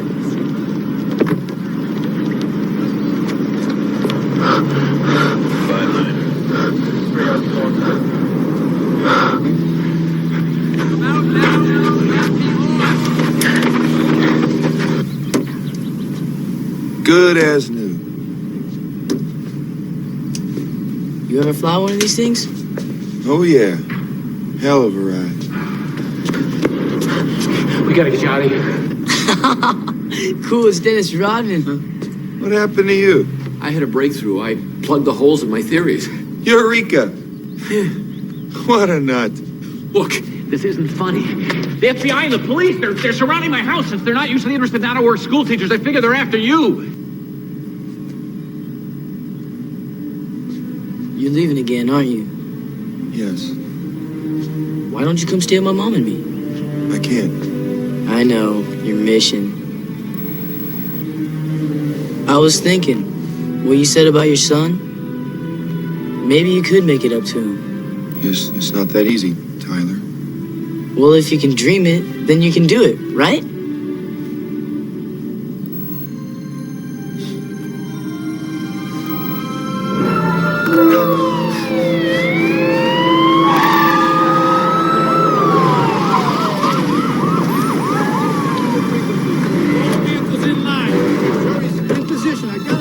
I need your help.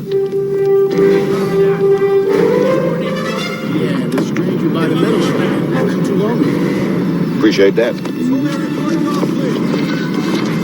They said nobody usually worked there on the weekend, but he did see a long-haired man lurking about the metal shop. Okay, let's move. Damn it. Let's go.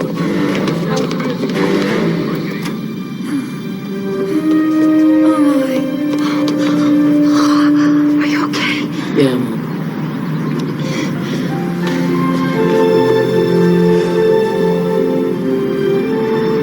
So I guess this is goodbye. You're gonna be all right, Nene. What about you?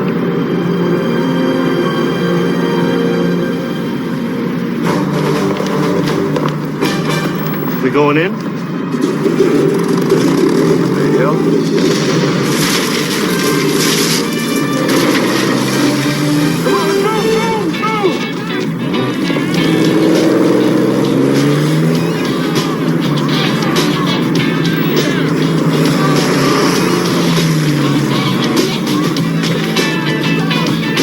You remember me telling you something about being afraid to fly?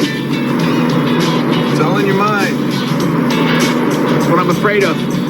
Not harm them, just don't let them take off.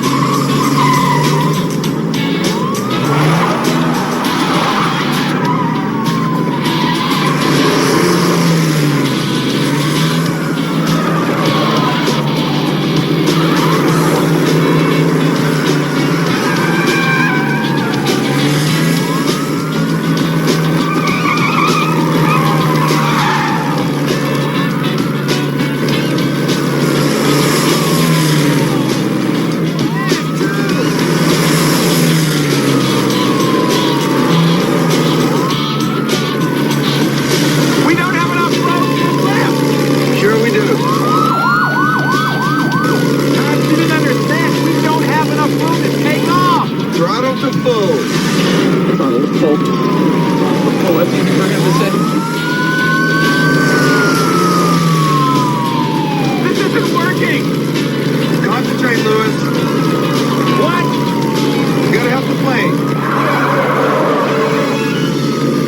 Don't let that plane get in the air.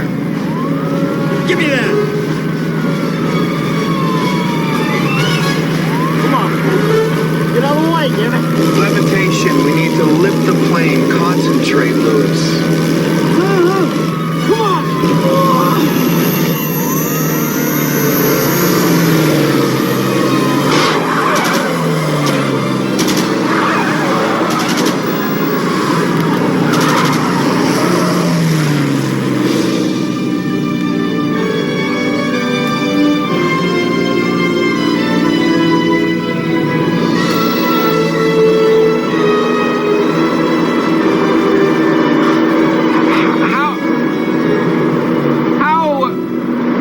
You're flying, Lewis. I am, aren't I? Yes, you are. Eureka! Eureka!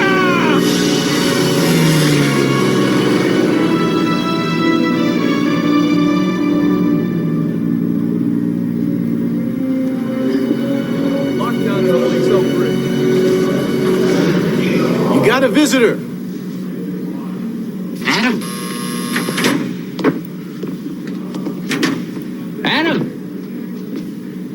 Mr. Faraday, I hope we've made you as comfortable as possible under the circumstances. You can't keep me locked in here forever, Colonel. Then I'll hold you as long as they let me. You can't stop my research. You can't lock up my ideas. No. But I can stop you from publishing your findings. Your research violates national security. Get comfortable, Mr. Faraday. You may be in there longer than you think. You can't lock up my mind, Colonel Weiss. You can't lock up my mind. I'm flying.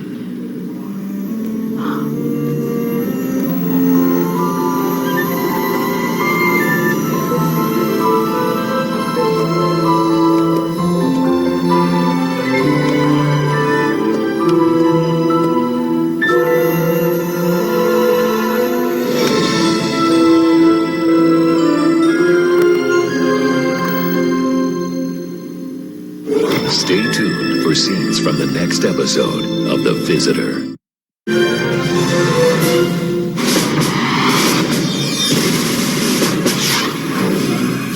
Next Friday on The Visitor. The day you found this hunk of extraterrestrial pixie dust, you justified your entire program. What's up there is part of the reason I came back. MacArthur's here. He's trying to get to the mountain. There's no way in. You better hope that's true, because if there is, he'll find it. Are you telling me you have a live extraterrestrial running loose around my facility?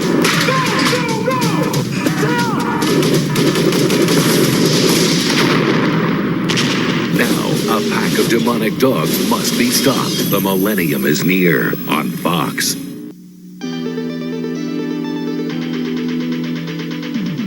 Constructs, you build.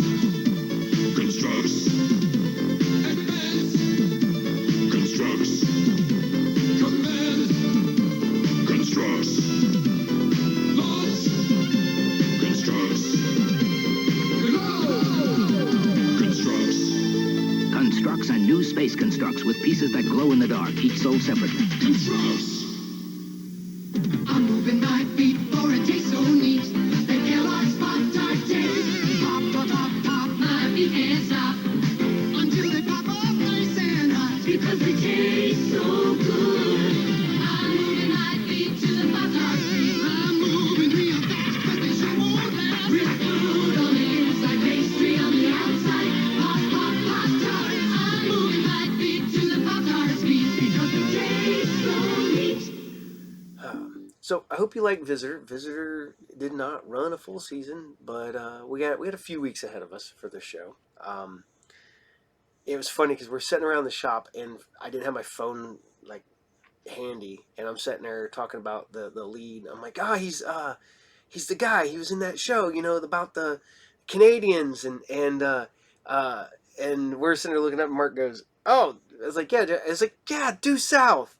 And then he's like, "Oh yeah," and he was in my Big Fat Greek Wedding. I'm like, I don't know, never watched it. I couldn't tell you who's in that movie. Any of them, all three of them, except for I guess the lead man is the Visitor.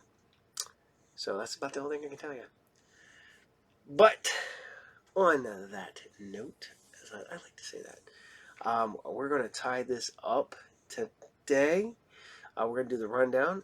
We went live this Monday with the Group Therapy TV podcast. Probably going to take a break from it this week, just the holidays and everything. It's really hard to book guests who will appear on the show during holiday weeks and leading into holidays. So we're going to take I got a few people ready. We just got to get them on the show and record. So there's that. Every Thursday, except for this Thursday, because Thursday was Thanksgiving. We do talk and roll. We got some great bands coming up. Man, they're just clawing at the bit to get on that show, and it's fun. Man, we got a really deep show with a band called 3 Bravo. We talked to Craig, the bass player.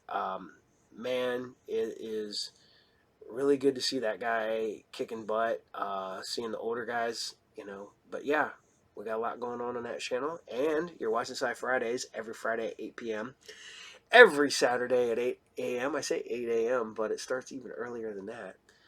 Saturday morning serials. And for all you guys who ask, if you want to send me anything, send it to the store. 124 North Sunset Drive, Piqua, Ohio, 45356. I want to thank everybody for liking, subscribing, sharing, getting that word out there every couple weeks, man. Boom, boom, boom, boom, boom. We get getting better numbers. And remember, I hit 15,000. I'm still giving away a copy of the Masters of the Universe, the toys of the Masters of the Universe book. I think it's like a $50 value, but when we hit 15, I'm going to give that away to one lucky subscriber. I say that because Autumn asked me about the book. Yes, Vince picked that. He just randomly picked the name on the screen, and that was the one he picked. Because he's Vince, and he just does what he wants to do. So, I'm going to say goodbye, farewell, auf Wiedersehen, say thank you guys for all watching and hanging out with me, and on that note, take care, Captain out. Bye.